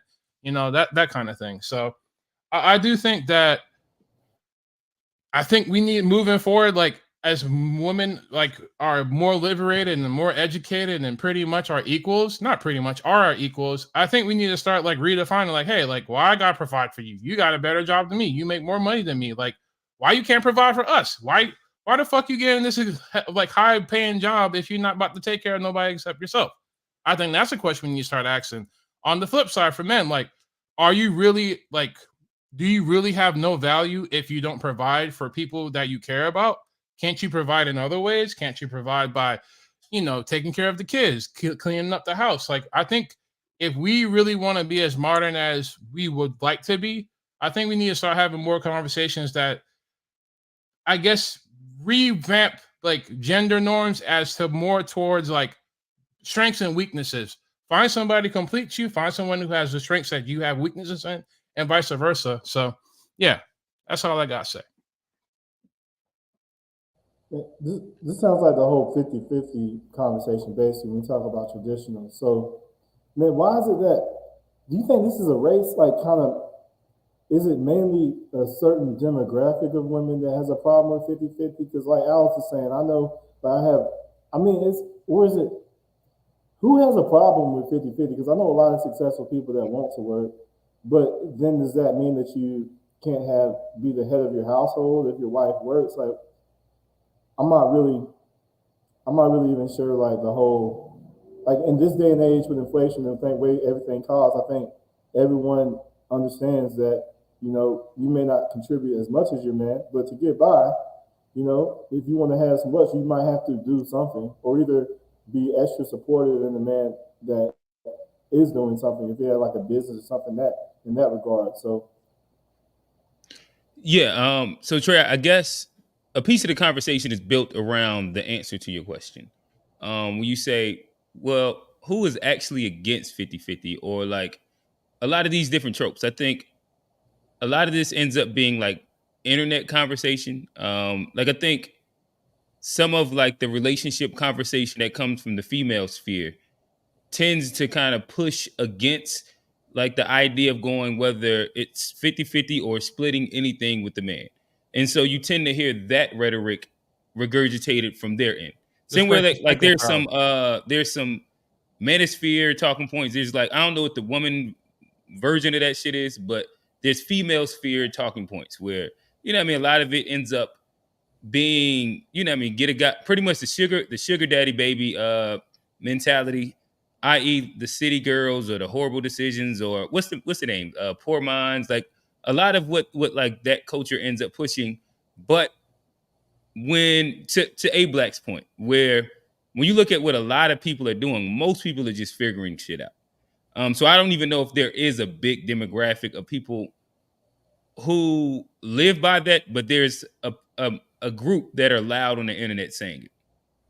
Right, like the Keke Palmer, how they were saying that she shouldn't have to listen to her man because she's the big earner or something like that. And then you have like the Shaq situation where she's going on a book tour talking about their marriage, like she never loved them, but she loved the lifestyle at the same time.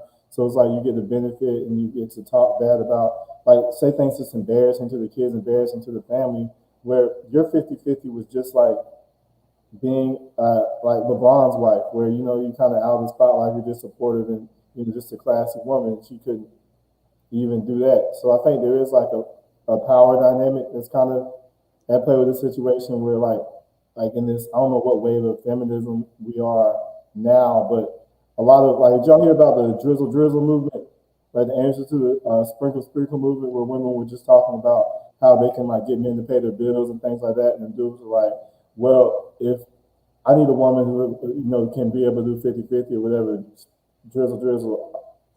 I'm probably butchering the whole soft guy argument. era. Yeah, the soft guy era, where it's kind of like dudes are kind of waking up to it. We kind of getting a raw deal, especially when you look at the divorce rates, how typically women are the main ones to want you to get married, but then they're also filing for divorce at 80% of the time too. So it's like you want to get married. So it seems like the whole marriage system under God is divine, but under the government, it's a bit exploitative and scammy.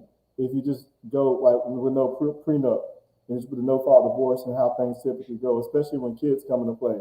Like, why does a kid have to be $20,000 in child support? So I think all this kind of comes from like a correction, maybe an overcorrection, but it's long overdue because things have gotten like way out of hand, you know. And we finally have a platform to speak out. So I think that's where all this. G, talk to us. And just to make sure I'm on point here, what like can you make sure I'm on the right question? Listen, you called me at a bad time, Johnny. Remind us what the question was.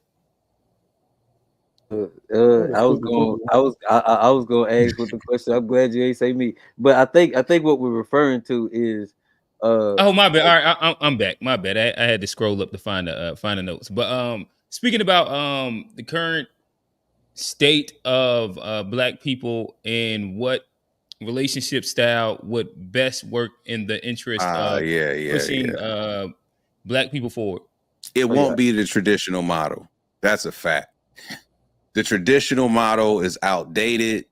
It doesn't serve the same purpose. And when I say traditional model, it's this idea of like a quote unquote man taking care of the entire household while the woman just stays at home. I don't think that's the model moving forward, especially for the Black community. Like I said, I feel like you need equitable partners in a dynamic like a marriage. It doesn't, and it's like, you know, as Carmika so eloquently described, there is no such thing as 50-50.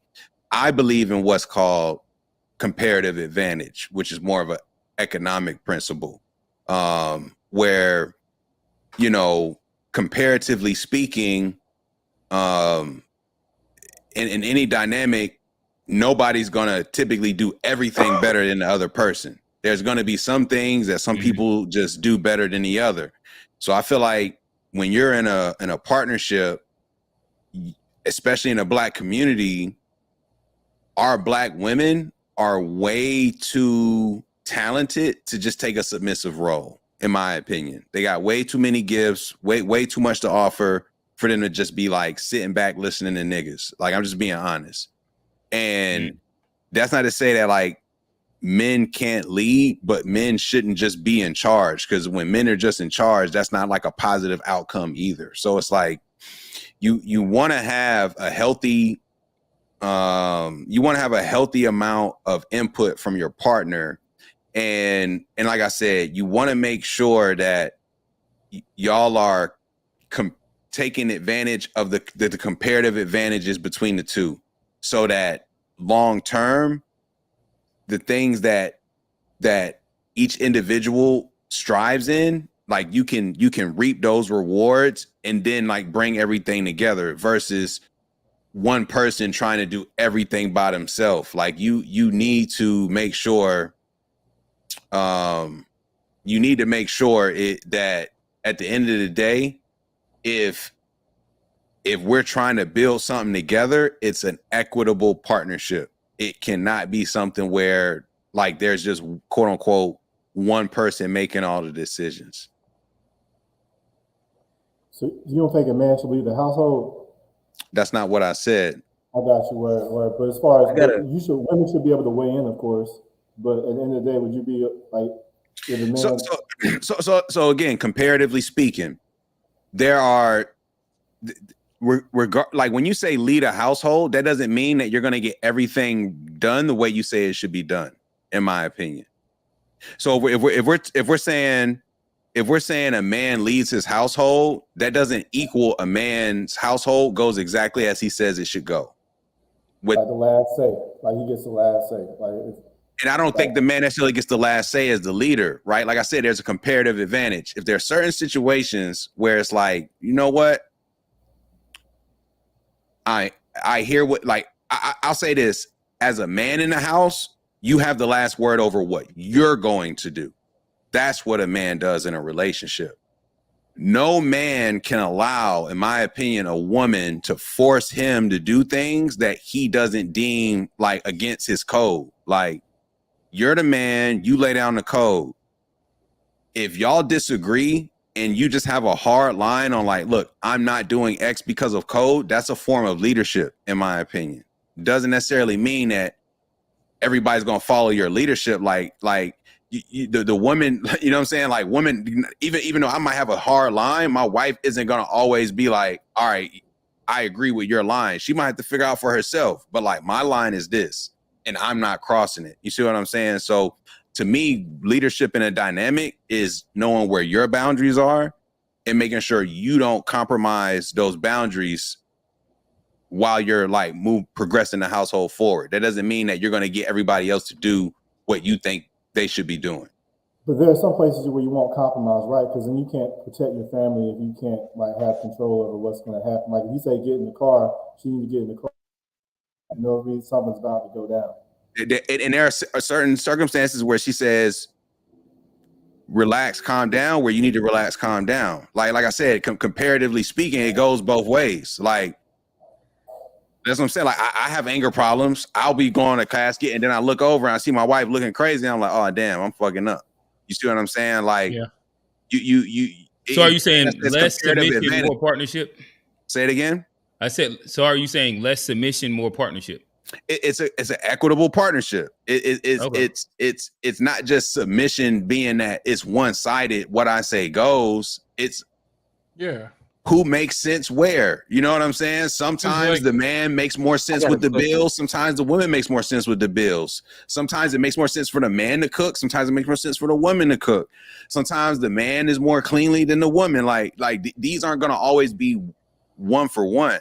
And I don't think it should always be like one-sided where the woman's responsible for all these duties, man responsible for all these duties. When you come together with your partner as a man, you hopefully should be assessing who this other person is and how she's going to help make you a better man. Like that's up to you as the man in the dynamic, because you chose her. Where niggas fuck up is when they get chose by her. That's where shit spot. But when I choose you, is because I made a conscious decision based off of who I know I am and who I see you to be. That's going to help us and help me be the best version of myself. Like, that's how I see things. Men choose women. Women don't choose men. So one, hey, shout out to Tara. Tara's in the chat, completely disagreeing with niggas. But throwing it over there, throwing it to Johnny. Yeah, now I got a question, because I mean, we're talking there's specific examples, or the most of us, where the modern take on relationships is going to work.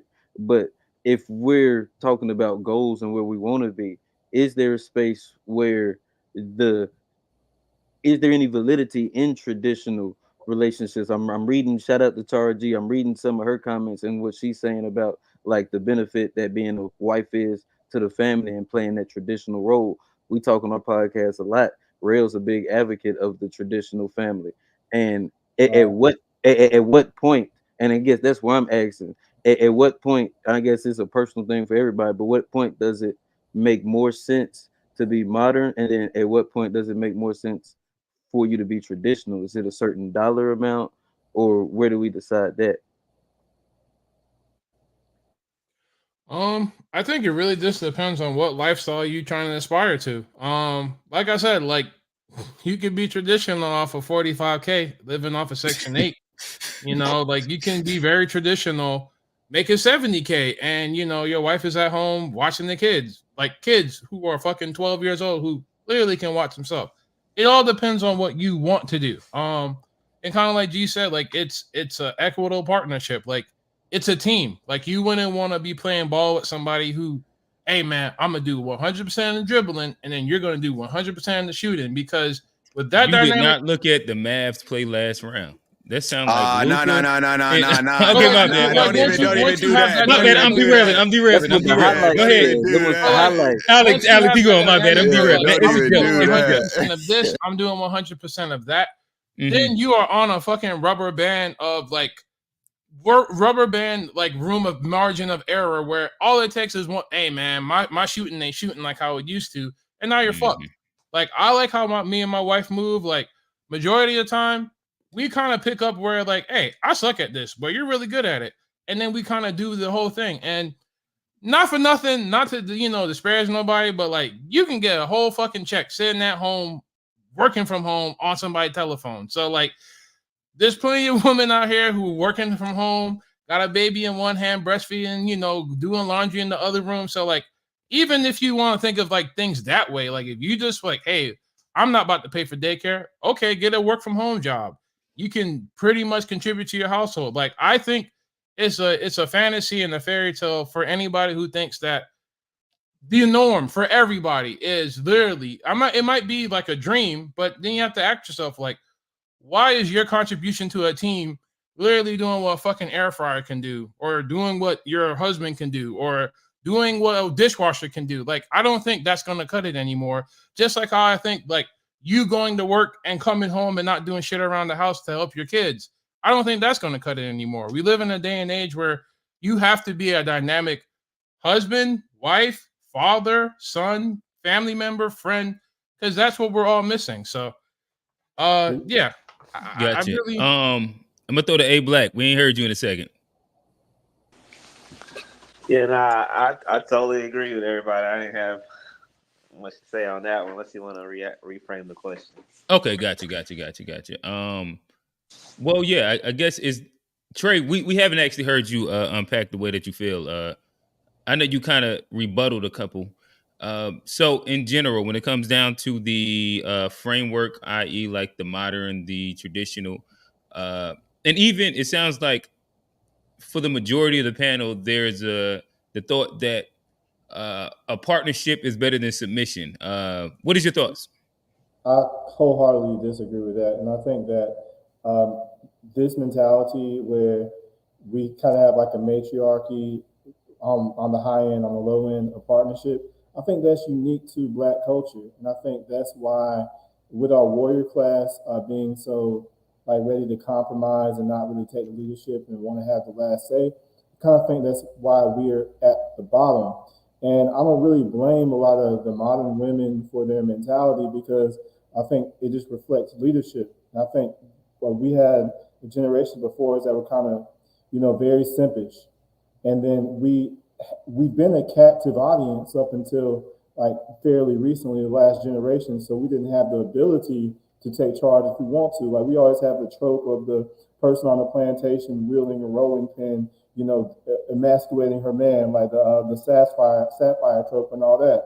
I think that's a part of Black culture that I think we need to shed, that if we're going to take the lead and lead us into, to liberation. We can't be doing that by consoling and, taking the back seat to our counterparts, who I do respect, but just as far as certain things go, it's up to the men to play that role. Black women aren't going to liberate us. We're not going to liberate each other together. It's Black men need to take that role. Otherwise, it's not going to happen.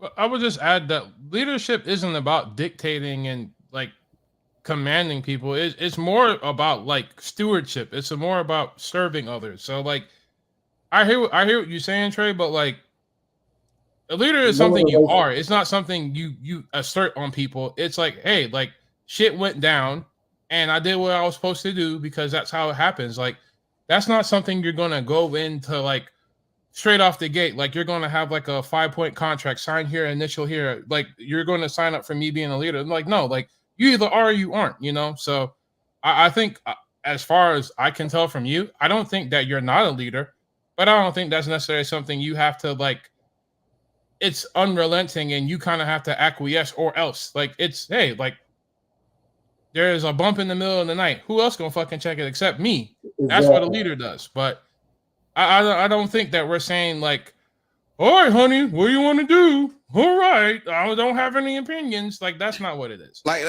can I interject too? It's like, I feel like as a man, like, I feel like because we're obviously talking about like men with women, right? I think that the modern version of what it means to protect and support and provide is different than what that meant in 40s, 30s, 50s, if you will. And like, as a Black man, when you sign up for marriage, you are signing up for sacrifice. And that's the ultimate definition of leadership, in my opinion. Like, people who know how to sacrifice for the betterment of the whole. And when you're a black man in a marriage, I don't want to say your job is to sacrifice, but like, that is a key, that's a pivotal, like that is an integral piece of your role, is to make the necessary sacrifices, not just for the family, but also for her benefit, in my opinion, in ways that you're not going to expect to be reciprocated. If something goes down, you're expected to step in front of the bullet. You're expected to be the one to make sure that they make it to safety. The women and children make it there first. Like, this is the responsibilities of what I think any man in a say a modern relationship that carries over from traditional, but the idea of like the day-to-day provide, support, and so forth, I think that just looks different today than what it did decades ago. So that means your authority needs to be respected too then, right? Like, you have to have authority over your family in the direction that you go. Every other race operates that way. Except black men, we just, like I said, we have this plantation mentality where we want to share authority. And that's why we're so easy to manipulate it. Like, Sonny just said that she was on MSNBC or whatever she's on, talking about black men will vote for Democrats because the women told them to. And the other way they was talking about get behind black women. Black men need to do that. And they talking about we're the most educated. So it's kind of like, if you don't take this role of authority, then that invites people to abuse you. So I think black men need to drop this whole plantation mentality of where we have this matriarchy and then take our spot. I don't disagree, I think, with your point. I just wouldn't frame it the same way. I think where black men struggle is that they struggle with establishing boundaries in their marriage. And that's what I think, like, we basically saying the same thing. It's like, as a man, you should not allow your partner to just make all the decisions and you follow along like a foot soldier. Like, I agree with that, if that's like the general point you're trying to make. But I also think that when you talk about like submit to authority, we don't bat 100 on our decision making. Like, we may think we have a good thing, but we need our counterparts to challenge our thoughts, to have that discourse, to go back and forth, to like really game it out, to say, okay, well, did you consider this point of view? What about this? What about these things? Maybe highlight some of the blind spots along the way.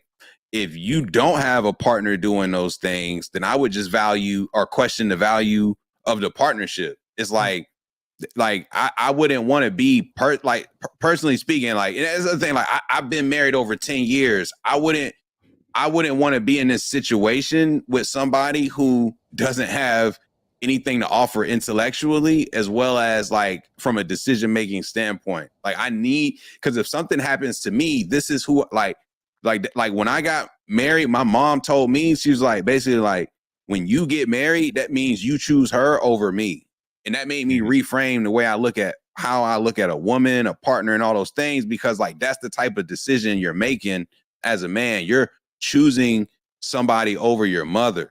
And for me personally, that rang like really heavy. And so if something were to happen to me, I need to trust that this woman is capable and willing to have like the ability to take care of myself and my best interest when I might not be able to have that input. So that's what I'm saying, is like, I need to be able to have that in my corner. Otherwise, I don't really know the value of who I married, because it's like, what good are you if I can't trust you to make certain decisions if I'm not there? Like, I need you to have some authoritarian actions. And really quick, just to push back on one thing that Trey's saying, like, as far as like black men and like our dynamic with like black women, I don't think that's unique to us. Like, I think other groups of people are having that same, I guess, dynamic. Like, I don't think we would have like a whole like white woman, who you want to be in the woods with, a man or a bear? Or like Korean women with their 4Bs movement, where they're pretty much like abstaining from like participating in nuclear families until they're acknowledged.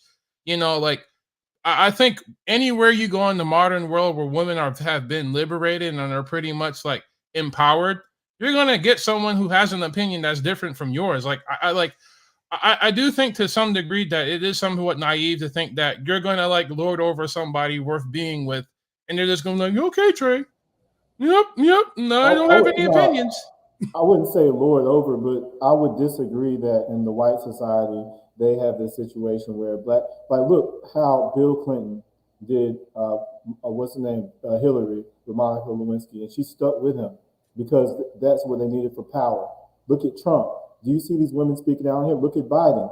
They do not speak out on him. Meanwhile, Michelle Obama got on stage and said she didn't even like Barack Obama. Like that's something that is disrespectful that black people, black men have to accept, and we need to put our foot down and say, no, we need that same respect that everybody else gets. And also, we're the least abusive group of men across the globe. Like even look, like especially in third world countries, look at the domestic violence. Cops are I think they're the top occupation when it comes to domestic violence. Like black men, we treat our women better than anybody, from what I've seen statistically. So I don't think that what we have is ununique to black people. Like we're in the matriarchy forced on us from the plantation system. I gotta say though, Trey, like I gotta disagree in that, like.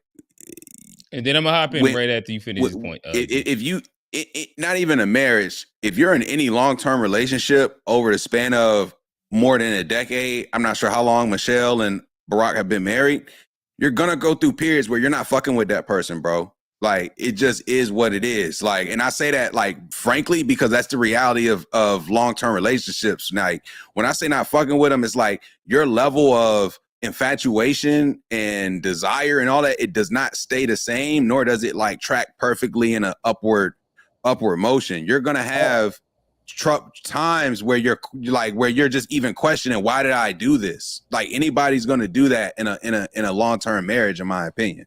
I don't disagree with that, but do you say it publicly though? It's the truth. Look at what's happening to Trump, it's bro. The truth. Like, it's the truth. Fellas, like, let me hop in really quickly. We can give Kevin Samuels credit for telling the truth and not Michelle Obama. That's all I'm saying. Fellas, really quickly. Well, not even necessarily really quickly. One, shout out to Martell for shooting shots in the chat. Wild boy. But housekeeping would be, we have a call-in section the last hour of the show. We're at about 53 minutes left. It is call-in. We do have a call-in listener in the back. Before we bring them up, I'll pose I'll pose a question. Maybe it's an observation to y'all as a panel, and I'll kind of let y'all start walking through it a little bit. So in me listening to the conversation so far and everything that we've talked about, I guess where I'm a bit confused at is that whether we say Kevin Samuels, Red Pill, Manosphere, XYZ, a lot of, even if we say not specifically what they're pushing, but what they're known for, a lot of the points in which they're known for, and a lot of like the major talking points, it seems that outside of Trey actually is kind of a little bit more closer to that side. Everybody else is like they like how it sounds metaphorically, and like when it's like, like it's going against women, but it doesn't seem like anybody like applies a lot of any of those talking points inside like real life. Where is it like a fact of like entertainment and then reality? I don't know. I'm just interested in, after listening, and kind of trying to dig into like where are the points that as a whole we agree with, or as individuals we agree with. Is it like a matter of like entertainment, or entertainment and reality, or is there like specific points that y'all do agree with? Let's try and I'll put it at like 5 minutes, try and run down everybody about a quick minute. We got 2 in the back end. So yeah, fellas. I could be getting it completely wrong. Let me know where I got it wrong. You got it right about me. I pretty much agree with everything you said, but I always seem like I'm more of the most woke person on the panel, not in the classic sense, not the new age version with the rainbow stuff. But like I'm like trying to like breaking it down, looking at how we got here, where we started, and what we should be, and maybe overly analytical with how this goes. But the only thing I would say I disagree with Kevin Samuels is maybe like Jason Black said, maybe he didn't offer enough solutions, but he did identify the problem. And I think him opening the door, I wish he would have done a better job talking down or talking about the people who are like fresh and fit, who they're not productive at all. They're just like beating women up, and then they're like the women aren't calling them. You know what I mean? Like, so he could have separated himself. I think that would have helped for a lot of people that try to put them together if he made a distinction. You know, it's the only critique I could really have. Gotcha. Alex, we'll try and keep all our responses to about a minute so we can bring up some guests. I guess like for me, I don't agree with the majority of what Kevin Samuels did. I really do think he was just an entertainer, in the realm of like being a dating coach. If you are black or you have a black man in your life or anything like that, there are plenty of academics. A good one to follow is T. Hassan Johnson. He's a doctor. Well, doctor and like he's a professor. He pretty much talks about like why black men are the way they are and how to better understand them. Same thing with Tommy Curry. He's a black professor out there in Scotland. He does the same thing. We don't need to listen to Kevin Samuels. We don't no, like even for black men. There are way better academics out there who are doing the actual work of trying to figure out why things are the way they are to provide solutions and analysis that I think we can far better serve the black community than listen to like, divorcees, talk shit about black women. But that's all I got. Gotcha. A Black. I mean, can they both serve the community? Like, can you have those people that are doing the work? Hell no. But then also have those people that they have a gift in marketing or in media to be able to highlight things that resonate with people. Like, so people are watching. Of course, you monetize it. Of course, you make it a business. I feel like if anybody kind of fell into it the way he does, you streamline your content from what's working, which now started working for him. But it's like, all right, people are calling in. I don't agree with everything he says, but it is partially entertainment, but it's also cultural memory making at the same time, because like he has such an effect. People don't talk about this effect, but everybody knows this dude. Like this random dude on YouTube, but everybody knows it. And like, why are we not talking about like why he made people feel the way that they felt? Is it because he mean? Because he called girls fat, like, or linebackers? All right, that's mean and shit. But come on, people hear worse every fucking day. Like, there's something else about him that's sticking to people, and people something wants you to dismiss that for some reason. But he did something, or everybody wouldn't talk about him. So I don't True agree with enough. everything, but I don't think he had like true malice and shit. I think he was like, all right, I found my niche. Y'all like this shit? No, it's my thing. Gotcha. Like him in the Johnny. Well, hey, run the question for me again. I had to hop off for a sec. I guess the quicker version of it is that listening to the conversation as it's unpacked, it seems as though outside of Trey, majority of the panel tends to kind of like enjoy some of the red pill talking points or Kevin Samuels talking points, Manosphere talking points, but not specifically like actually indulge in that in practice. Where is there like a balance between entertainment and reality when it comes down to that?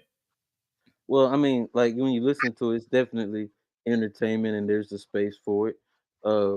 I think as a culture, we got to be careful of taking our entertainment as life advice and lifestyle, guidance. It's just our entertainment. For me personally, when I look at like the people I take advice from is the people I most relate to. So if I look at your content and I don't relate to it, I'm probably not going to take that advice as advice personally for me. I can hear it, I can laugh at it.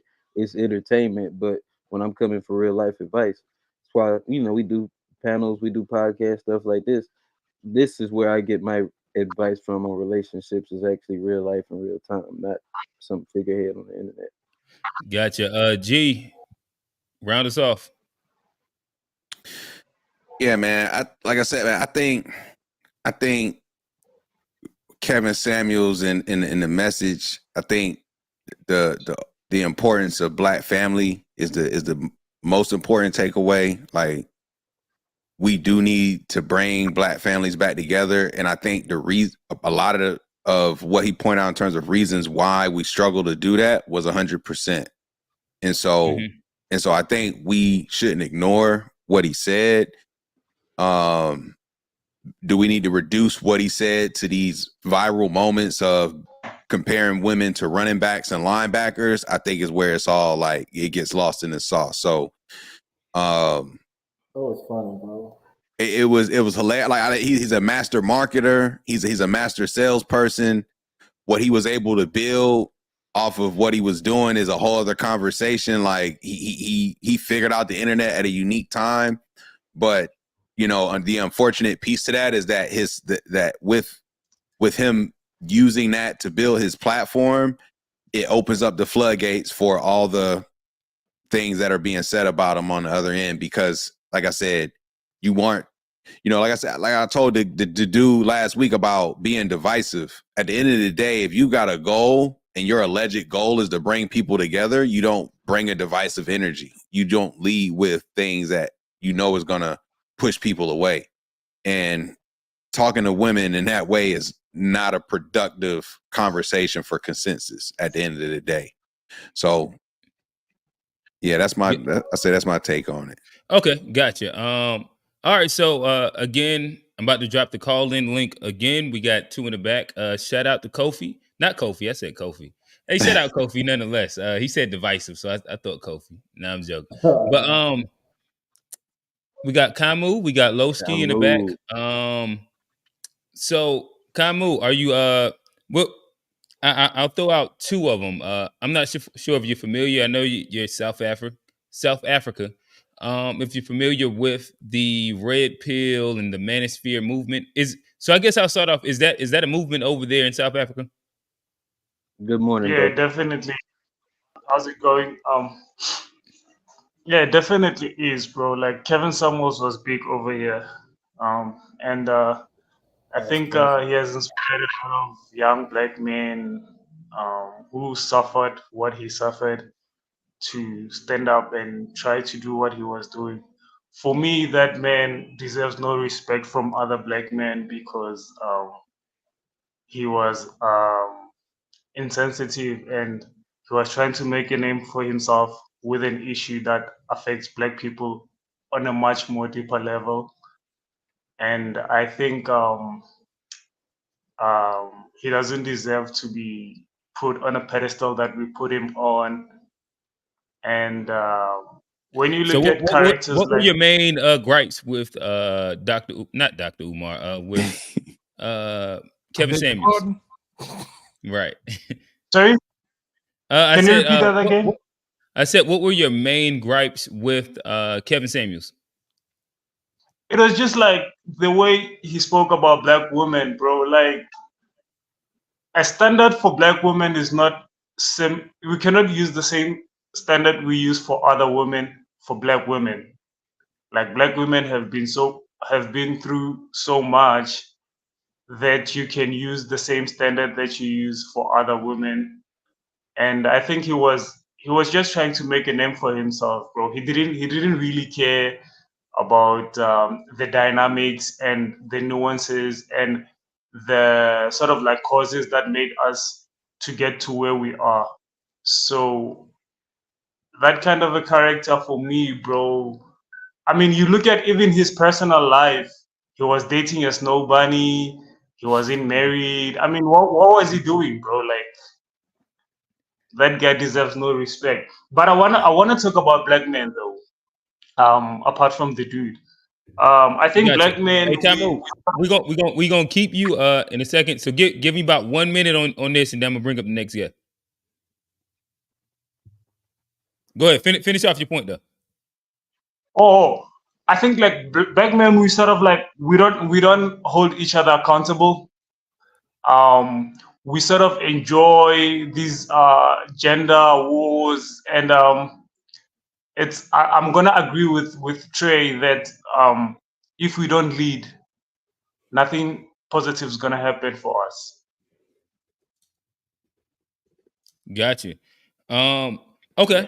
All right. So Kamo, I'm gonna take you backstage, but About to bring up Lowski. Appreciate the commentary. Stick around. Just kind of depending on the conversation, might bring you back up.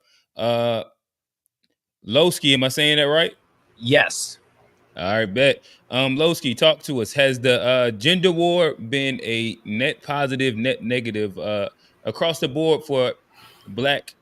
We'll say black relationships, black family, black marriage, black dating. What's your thoughts? I think at the time that it came, it was taken in while men were so frustrated that they left out a lot of the good parts of it. So there was some good information about cleaning yourself up, about how to get into the corporate world, about going to get 2 jobs instead of 1 and work and hustle and grind.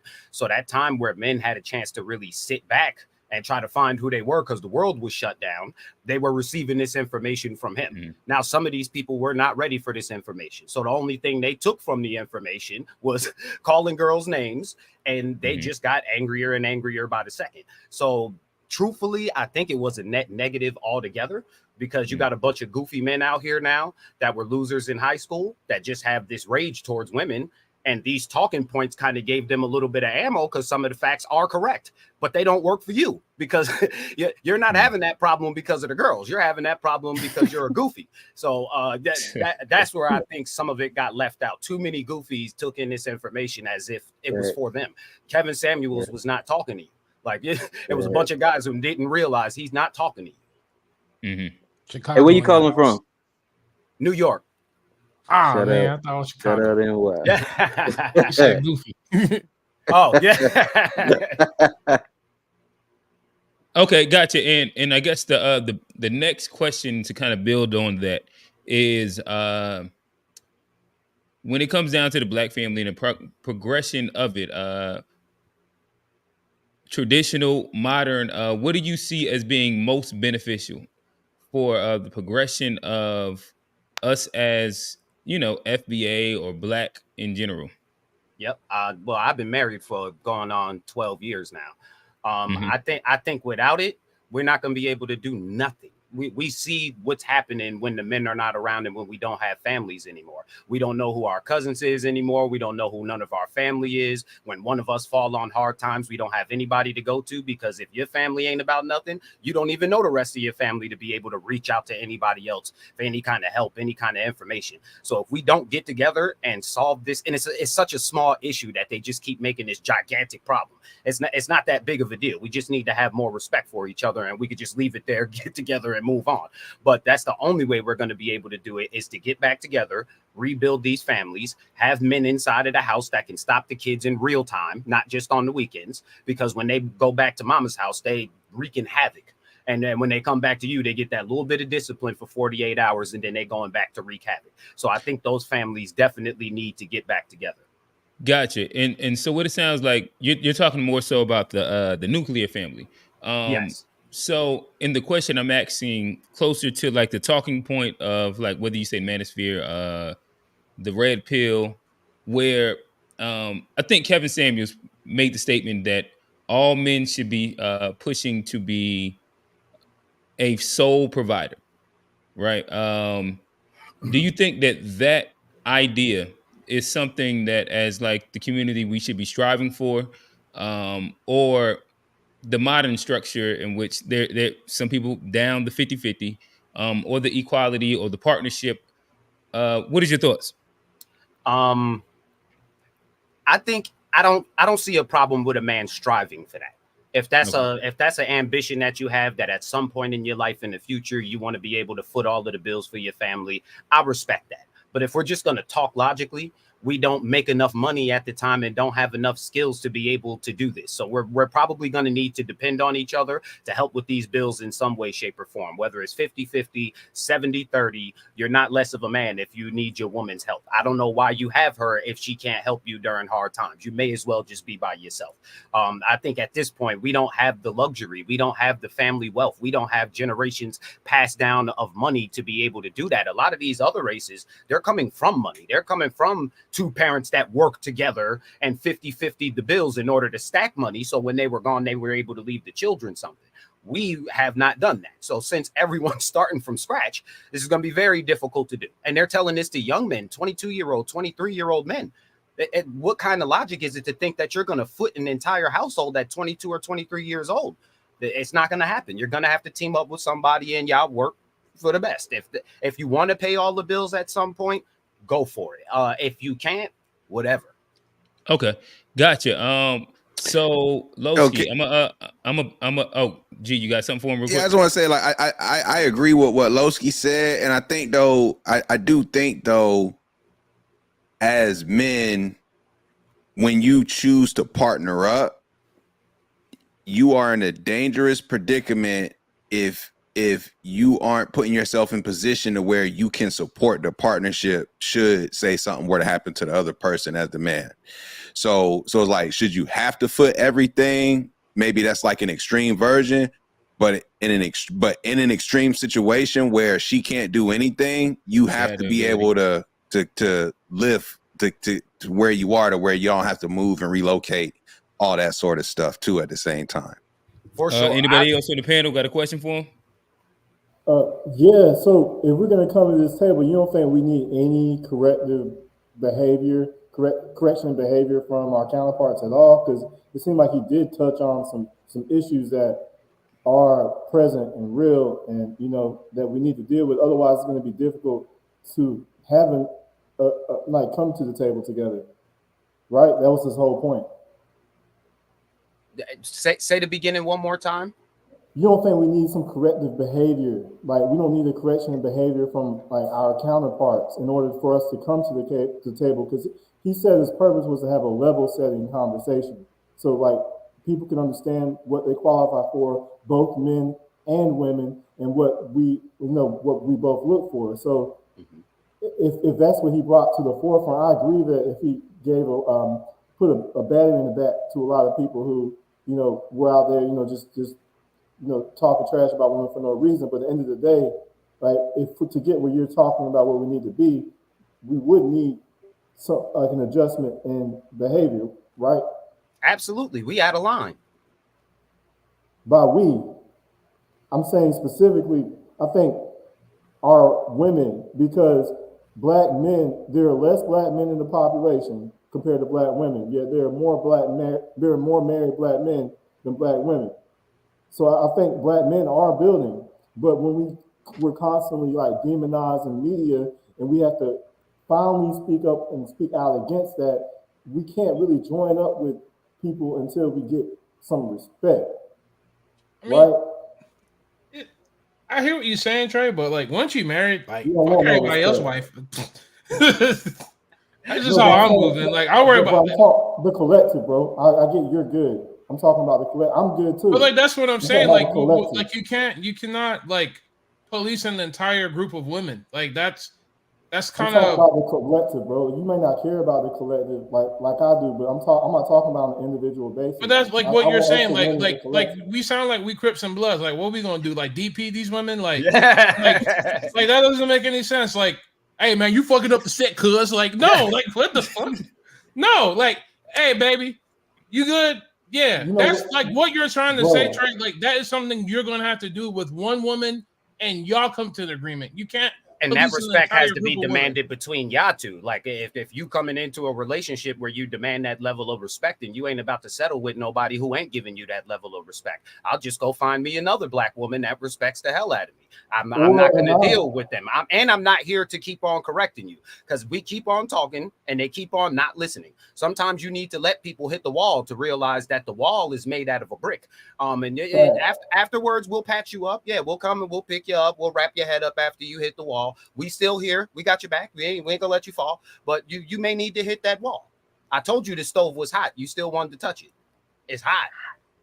The facts, call it. But I'm saying we're not. The problem is the interracial dating rate for black men. Men are choosing options of women who are raised to be more of what Kevin Samuel is talking about, especially black men who are the higher earners. And if we want to curtail that trend, then we're going to have to adjust our collective. Like we can't like adjust and not say anything and just go move out. We should speak up. And if you have to choose, like you said, you can't force anybody to do anything. But if you want, would you agree that if we want the collective to have more black families, otherwise, a lot of, like you said, they're not going to deal with that. They're just going to go choose outside. Mm-hmm. But they'll say that they don't need no man. I don't think it's that large of a trend of men going to other races. It's just a large majority of what they keep on showing us. Black men are still married to black women at a very, very high rate. So it's a high enough rate for me to be okay with it. For the few that go outside, I'm happy with them. Know what I'm saying? If they hopefully they still choose to help the black community afterwards. If not, it's still enough of us getting together that I don't think it's that big of a trend. Yeah, it's growing. Only the NBA players. That's it. Right. Hey, so Lowski, I'm gonna take you to the backstage for a quick second. And stick around. Look like we got a little bit of time. We got where probably we'll be bringing you back on just to kind of engage more into the conversation. But quickly, I'm gonna take you backstage. And panel, I'm gonna ask y'all a quick question. Just to have a little fun. Obviously, we've engaged inside this Pan-African versus FBA conversation more than a couple times. And I think something that is spot on to the conversation would be the conversation of passport bros. So I ask y'all this, is passport bros counterproductive to the FBA movement? I'll start there. What's passport bros? And Trey, shout out to you want to the define that? How you know I know? Them young boys who be going to the Dominican Republic trying to find them an old traditional wife. Talk to him. It's about a lot of brothers who are tired of a lot of things that Kevin Samuels is talking about, trying to find more traditional options overseas, the people that are less combative. But the problem that they're finding is that this Western culture is contagious, so contagious that we even had a South African caller who knows about Kevin Samuels. So even if they go over there, they're still going to deal with a lot of the same things. So, and you know, you can't really flee. We're going to have to fix this. But, you know. So passport bros are niggas who are going outside of the United States to find the 90-day fiance niggas. Yeah. And usually they go to countries. They don't go to white countries. They go to black countries typically, or Latino countries, or Latin countries, you know, for Latinos. I think passport bros, you know, they go out the country, and you know their whole intention is just like elevating, getting a different wife versus just like that's what they just want to do. So like get a bitch and give her running water for the first time. Yeah, they have like more of a like intention. Hey D, why you treat me like I know more? Them girls is not dumb over there. And now you won't have. Right. they not dumb over there either. So they definitely are part of the mix now. But they have low I think like the thing about passport bros that is kind of like, it's like they want this dynamic where they can lord over somebody. Like, I got more resources than you. But it's like at the end of the day, like if you a lame, you a lame. Like if you lead with money, that's what they like. It doesn't take long to come over here, get married, get what they need to get, and then they move on with life. You know what I'm saying? So like, but you're a lame in America. You Rick Ross in Indonesia and shit. Like, I mean, like this is a whole conversation about American exceptionalism. Just because you're in a developing country doesn't mean you're less than. It doesn't. Like I totally agree with you, but if making you feel like a man is what gives value in society, you know, and you go someplace where you get that, and you get it from somebody who's relatively attractive, it's going to be empowering. And you got the money and the funds to go to DR or to go wherever you want to do. You go do the same shit if you live in Ohio, if you live in Charlotte, and it's like these niggas got the money, they got their jobs, they want to fly, and people are in different conditions. Like the chicks, they got different perspectives out there. So they want America in mind. Yeah. Oh yeah, they looking. They're not stupid too. So it's like if you got the funds to choose it now, if you're not abusing and sex trafficking and doing nothing dark or sinister, then yeah. But like if you got the freedom and you have no wife and you have no girlfriend and you can move around the world and meet people, you should do that by all means. Like if you got a wife and kids and you booking trips and sneaking and doing freak shit in Tulum or whatever. But even when they're not out there sneaking, like I think that's the one I say, like American exceptionalism, like you go outside the country and it's like you've been propagandized to so much that you think everybody else around the world is dumb or not capable or not moving with the same pace that you're moving. And a lot of them brothers go over there and never come back home again. You know, a lot of them go over there never to be seen again, get taken advantage of, get robbed blind, that type of shit. So I think it might be instilled in you to go over there and to feel like you're above. That's like some just American shit that's instilled that you can't help just switch off. But I think the good thing about what switches you over is when you realize they're not. Like when you realize, oh shit, you just this everything that I am, and that becomes an attractive thing because now you have this whole international connection of like breaking through the barriers of propaganda. I've been programmed to see you one way and hear you one way and vice versa.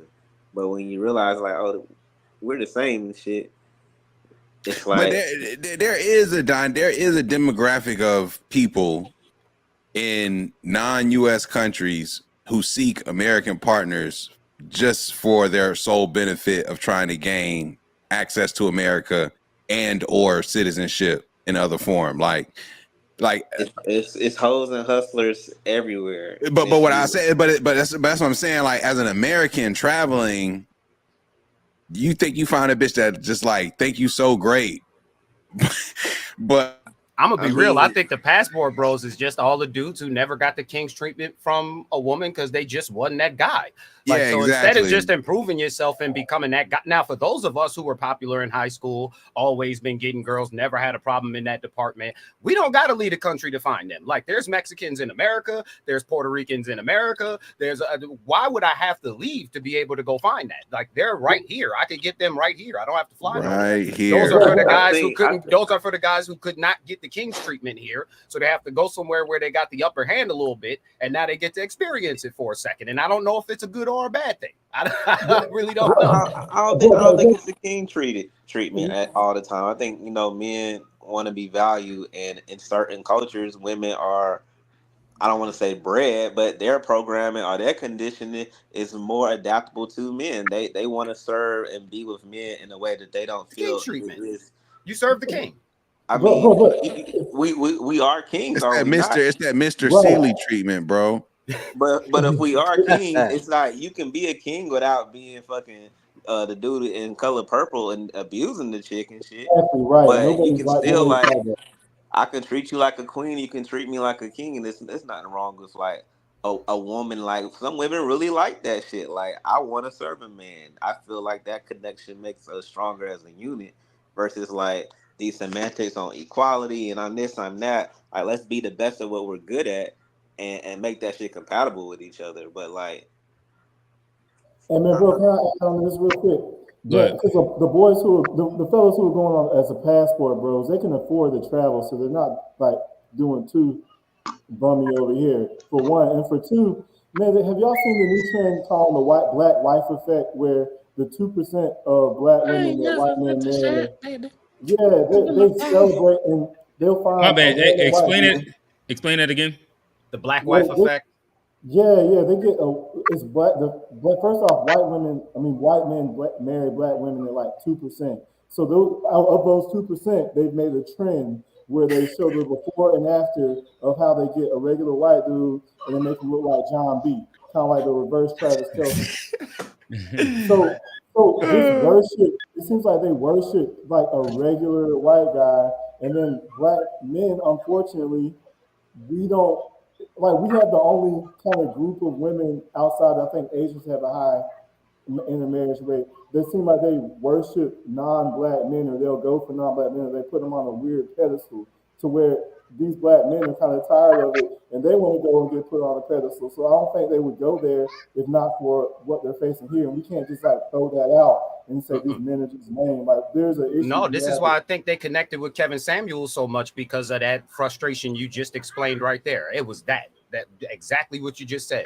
They're seeing other men and they like, yo, she could be like that for him, but they can't never be like that for me. That frustration is where they connected with Kevin Samuels and some of these other people. But let me ask y'all this question really quickly. When this is my first time hearing about the black woman effect. The black Yeah, wife Black wife effect. effect. The that's black new to wife me effect. too. Okay. But to be fair, right? I'm 1/3 of the To Be Fair show. How many of y'all is letting y'all wife or your girlfriend pick out who you getting your fade from? Nope.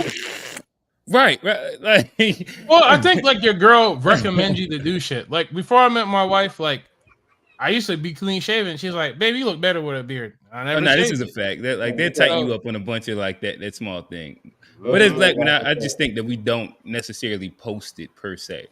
We And don't. that's not saying that it doesn't happen and that we don't feel the value of it specifically. But Kamu, you're back, and I actually think that you have an outsider perspective when it comes down to like the idea of passport, bro. Have you heard of passport, bro? No, I haven't. But I can relate to what you're talking about. I mean, Okay. I'm a polygamist. I've always had a dream of having a sister from a different country. So it's always been a dream of mine, So the passport bros. how many wives you got? I think. Sorry. How many wives do you have? No, I don't have a wife. How'd you say you're a polygamist? All right, maybe Bro, I'm not. Polyamorous might be the more technical term. And I think he meant like that's the end goal. What does that mean? Like When you say Yeah, that's polygamous, the Kamu, what you mean by that? You talk about like women, men. What you talking about? you feel like bisexual or something like that? No, I'm what, bro? Yeah, I'm gonna have two wives. You said you're gonna have 2 wives. Yeah, I'm gonna have two wives. Got you. Most definitely. Yeah. So what he's talking about is heterosexual. He's talking about heterosexual marriage with 2 women. Trey. Most Just in case you didn't definitely. know. There you go. I want to know why So 2. one Why is- not 3? Man, I think economically speaking, I'm gonna be able to stretch for 2. Talk to him, Yeah. Camo. I feel you. Man, Okay. you're gonna have 200 to-do lists. You're gonna have to fix a lot of shit. Take out a lot of trash. But so as we continue in the conversation, I guess speaking about the passport bro conversation, do you think that had like it is being a passport bro detrimental to like the black family structure if we was to adopt this concept and ideology? For sure, that shit's corny. Nah, for me, it sounds perfect, bro. Like, I mean, black women are the least women to get married and the first ones to get divorced. So if you expand our horizons and sort of like be with each other across the world, I mean, it's a good thing. And for us Pan-Africanists, bro, it's even cherry on top. So, I got It you. sound like a very self-centered point of view, Kamu, if I have to say. It sound like you just speaking for what you hoping shopping, for. bro. Yeah, he shoot his shot. Anybody else? No. Is being a passport bro detrimental? No, I don't think you finding the love of your life in a different country is detrimental. I think the mentality that these brothers go over there with, for some of them, is somewhat like I don't like, even if they had that same mentality here, like I think if you're going into a partnership, essentially looking for somebody to lord over, I don't ever think that's going to be a good dynamic that's sustainable in the long run. So I think like everybody should do what G said, friends, family, and fuck everything else, and find an equitable, relationship. But if you ain't about to do that, I think you should just stay home. And I don't think most He of these just brothers added an extra F right there. Find an equitable relationship. I heard it. But yeah, like I think a lot. I don't think a lot of these bros got money. Like they going over there on they like I don't know. Yeah, like niggas call staying center in money. hostels. Yeah, like they look like little checks. They wait for the And I guess I'm speaking more so if you extrapolate this onto the idea of like if this became a real movement, like it's been a push of like a movement. I don't know if it's as strong as it once was, like during like the rise of like the manosphere and all that shit. But whether we want to say interracial, we'll make it as broad as interracial dating. Man, that's why I gotta Does say, that eventually hurt the black family structure inside the FBA lens? I gotta say it, dude. That's where the Umar, the I forgot his slogan when it comes to snow. What he say? Nobody's never. Snow. There you go. Yeah. Yo, Kamu, say it again. Hey, Kamu, say it again. Let me hear that shit again. Hey, what is it? Black queens forever, snow bunnies never. Yo, that is a fact, bro. Like, I really do feel like, especially from an FBA perspective, like if this is what you are, then why would you intentionally go look for a life partner who doesn't come from the same thing? Like that's just, it's one thing when you just happen to fall in love and you cross tracks. Like I acknowledge that these things happen, but it's another thing when you one of these type of niggas who intentionally leave to go find something different than what you are. I think those are corny niggas that are trash. So I think that is detrimental to our movement. Any type of nigga who intentionally is seeking something in which he is not is a corny nigga. That is my opinion.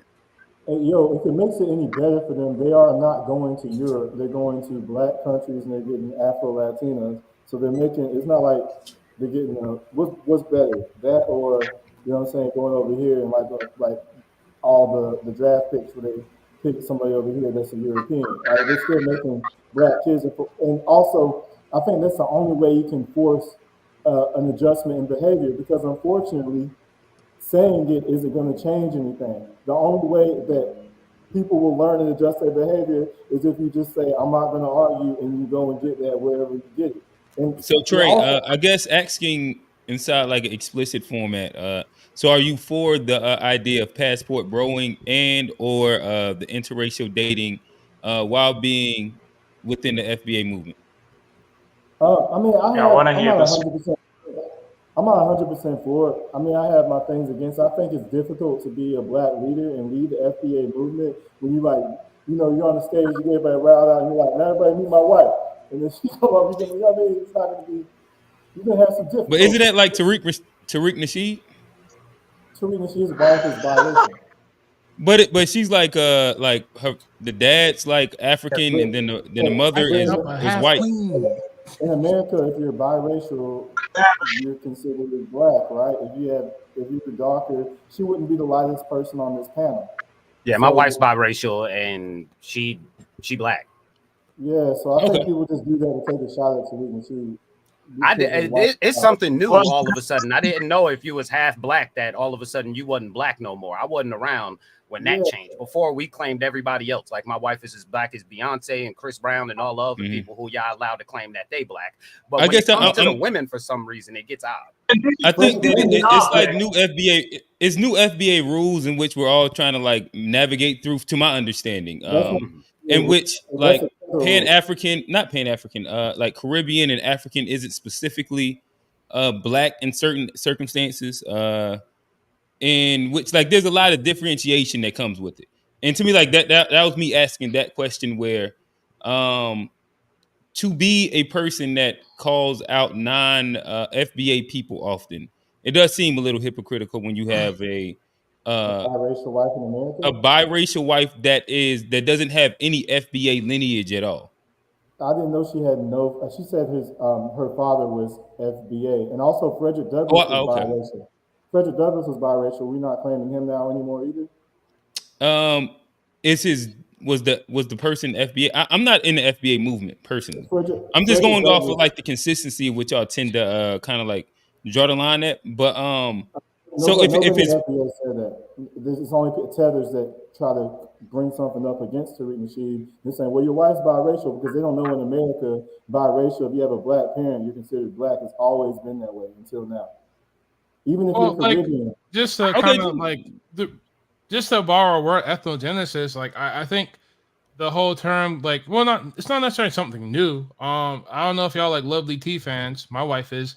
Like one of the things she says is like it's very hard to have representation of a black woman, and like, okay, we need a black woman, and then they bring out Tracy Ellis Ross, or they bring out Sanaa Lathan. They don't bring out anyone that's monolithically racially black, so you can kind of get away with like, all right, here's our new Disney princess, and it's like someone who doesn't even look like you, doesn't have the same hair texture. They don't got a big representation.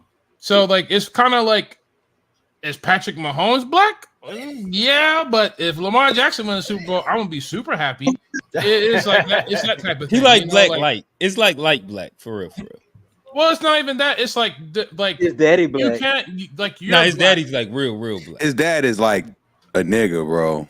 No, like, the thing of what I'm saying is like I think that we as a black community, we are inclusive. Like, yeah, of course you're black, but at the same time, like, whiteness doesn't work the same way in reverse. Like, whiteness is something that is maintained.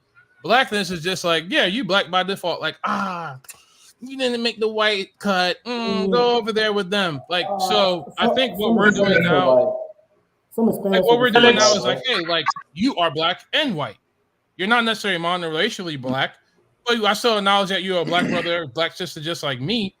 But monoracially, as far as representation goes, nah. Like, it's like we all come in different shades and sizes for a reason. That kind of thing.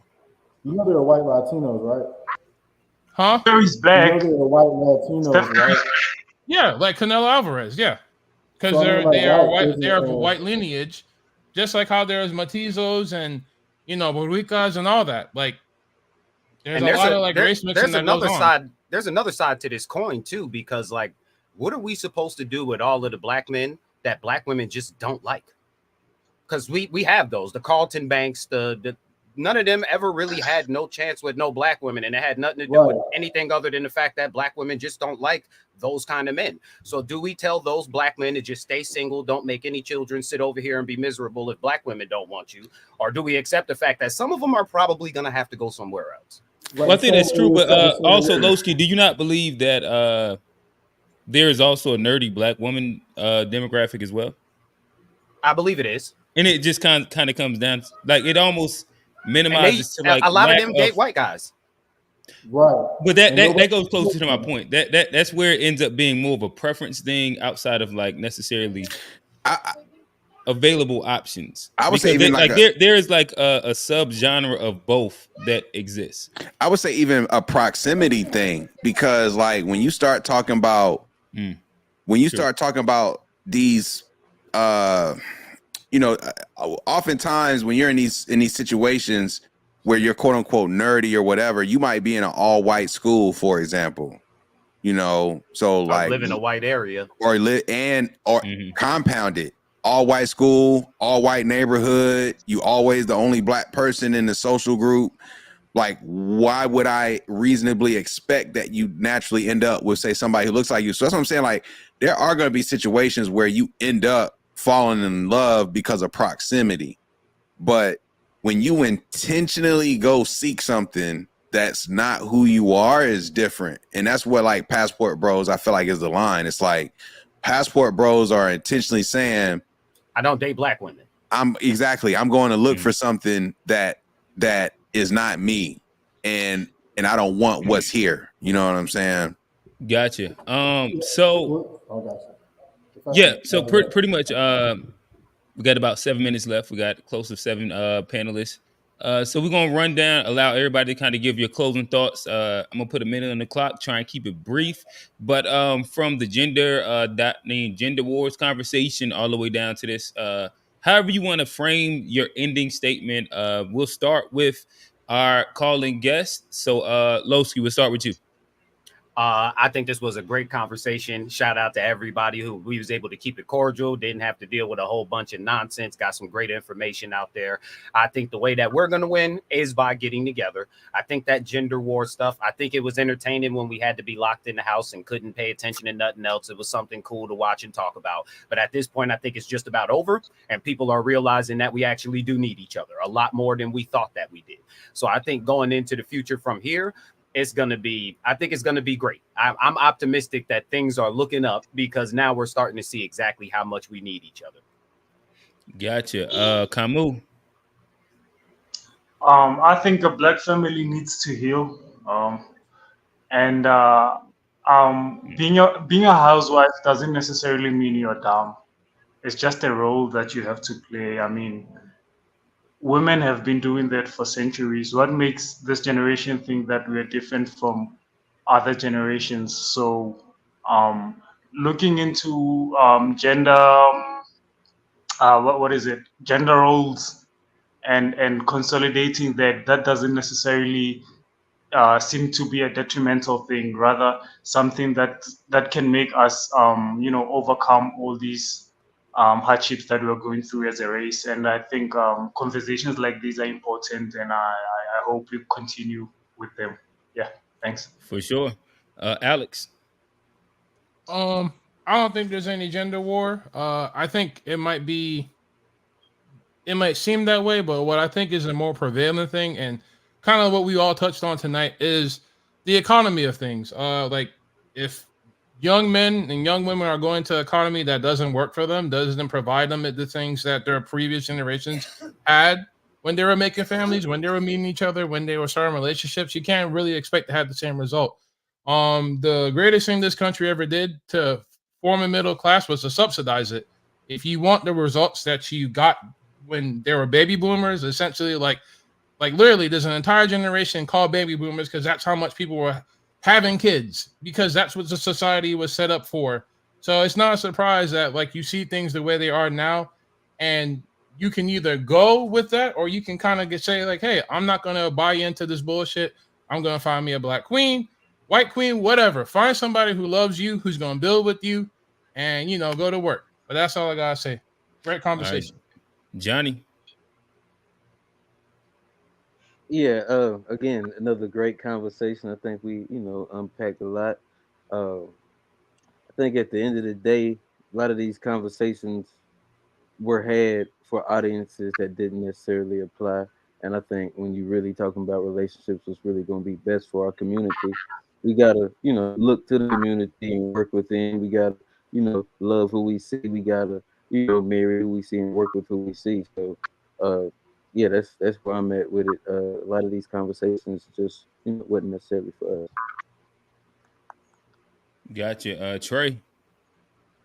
Man, I'm just happy to be a part of this generation because growing up, I just saw like all the Oprah Winfrey's talking down on black men, talking about the down low brothers and how we're always incarcerated and the color purple and on and on and on. So we're finally in the era where black men get to speak up and defend ourselves and defend our image and protect our image. So I'm just glad to see this next generation of men coming up who don't have that queen mother goddess sent chip of the former generation, and they're able to push forward and demand better, so we can come to the table on from a position of more power, so that way we can empower our people and move towards liberation together. G. Definitely appreciate everybody. Make sure you check out the G Shit podcast at GSHPOD on all platforms, where we focus on family, friends, finances, freedom, and our future, and fuck everything else. One big thing on that family element I want to point out is just the importance of the black family. And I'll say, as black men, like, choose you a black partner. That's what I'll say out there, man. Like, be intentional. You don't get to choose your mom. You don't get to choose your dad. You don't get to choose your siblings, your cousins, your aunties, but you do get to choose your partner. Mm-hmm. So, like, make a conscious decision to build black families, man. And that's what I'll leave it with. Nah, I dig it. I think that this has been a really good conversation, well-rounded. I guess for me specifically, I've kind of always been a little bit inside the middle of whether it's the manosphere, the red pill, in a lot of those movements, just based off of the fact that I don't think that the majority of the advice that they give applies to the average listener in which they're giving it to. And I think that with that, you end up having so much fodder in which over the past 4 years that we've had to engage in. And there's, to an extent, I think that we're kind of moving out of it. And like, people are starting to realize that, oh, we do actually need each other. And that's on both ends of the spectrum. Because I don't think that it's only men that was speaking crazy. And I don't think that it was only women that was speaking crazy. I think that together we got into like this like whirlwind of toxic conversations that nobody was living by. And it just left us like, if you was outside trying to date during that time, it was like, what the fuck are we even talking about? So nonetheless, I think that this was like a really good level-headed conversation. I think it was fire. Shout out to Lowski, shout out to Kamu. To Be Fair show. This Sunday, 4:30. Make sure you tap in. We'll be back here, same time, 9:30. And that is the stream. We appreciate y'all. Peace.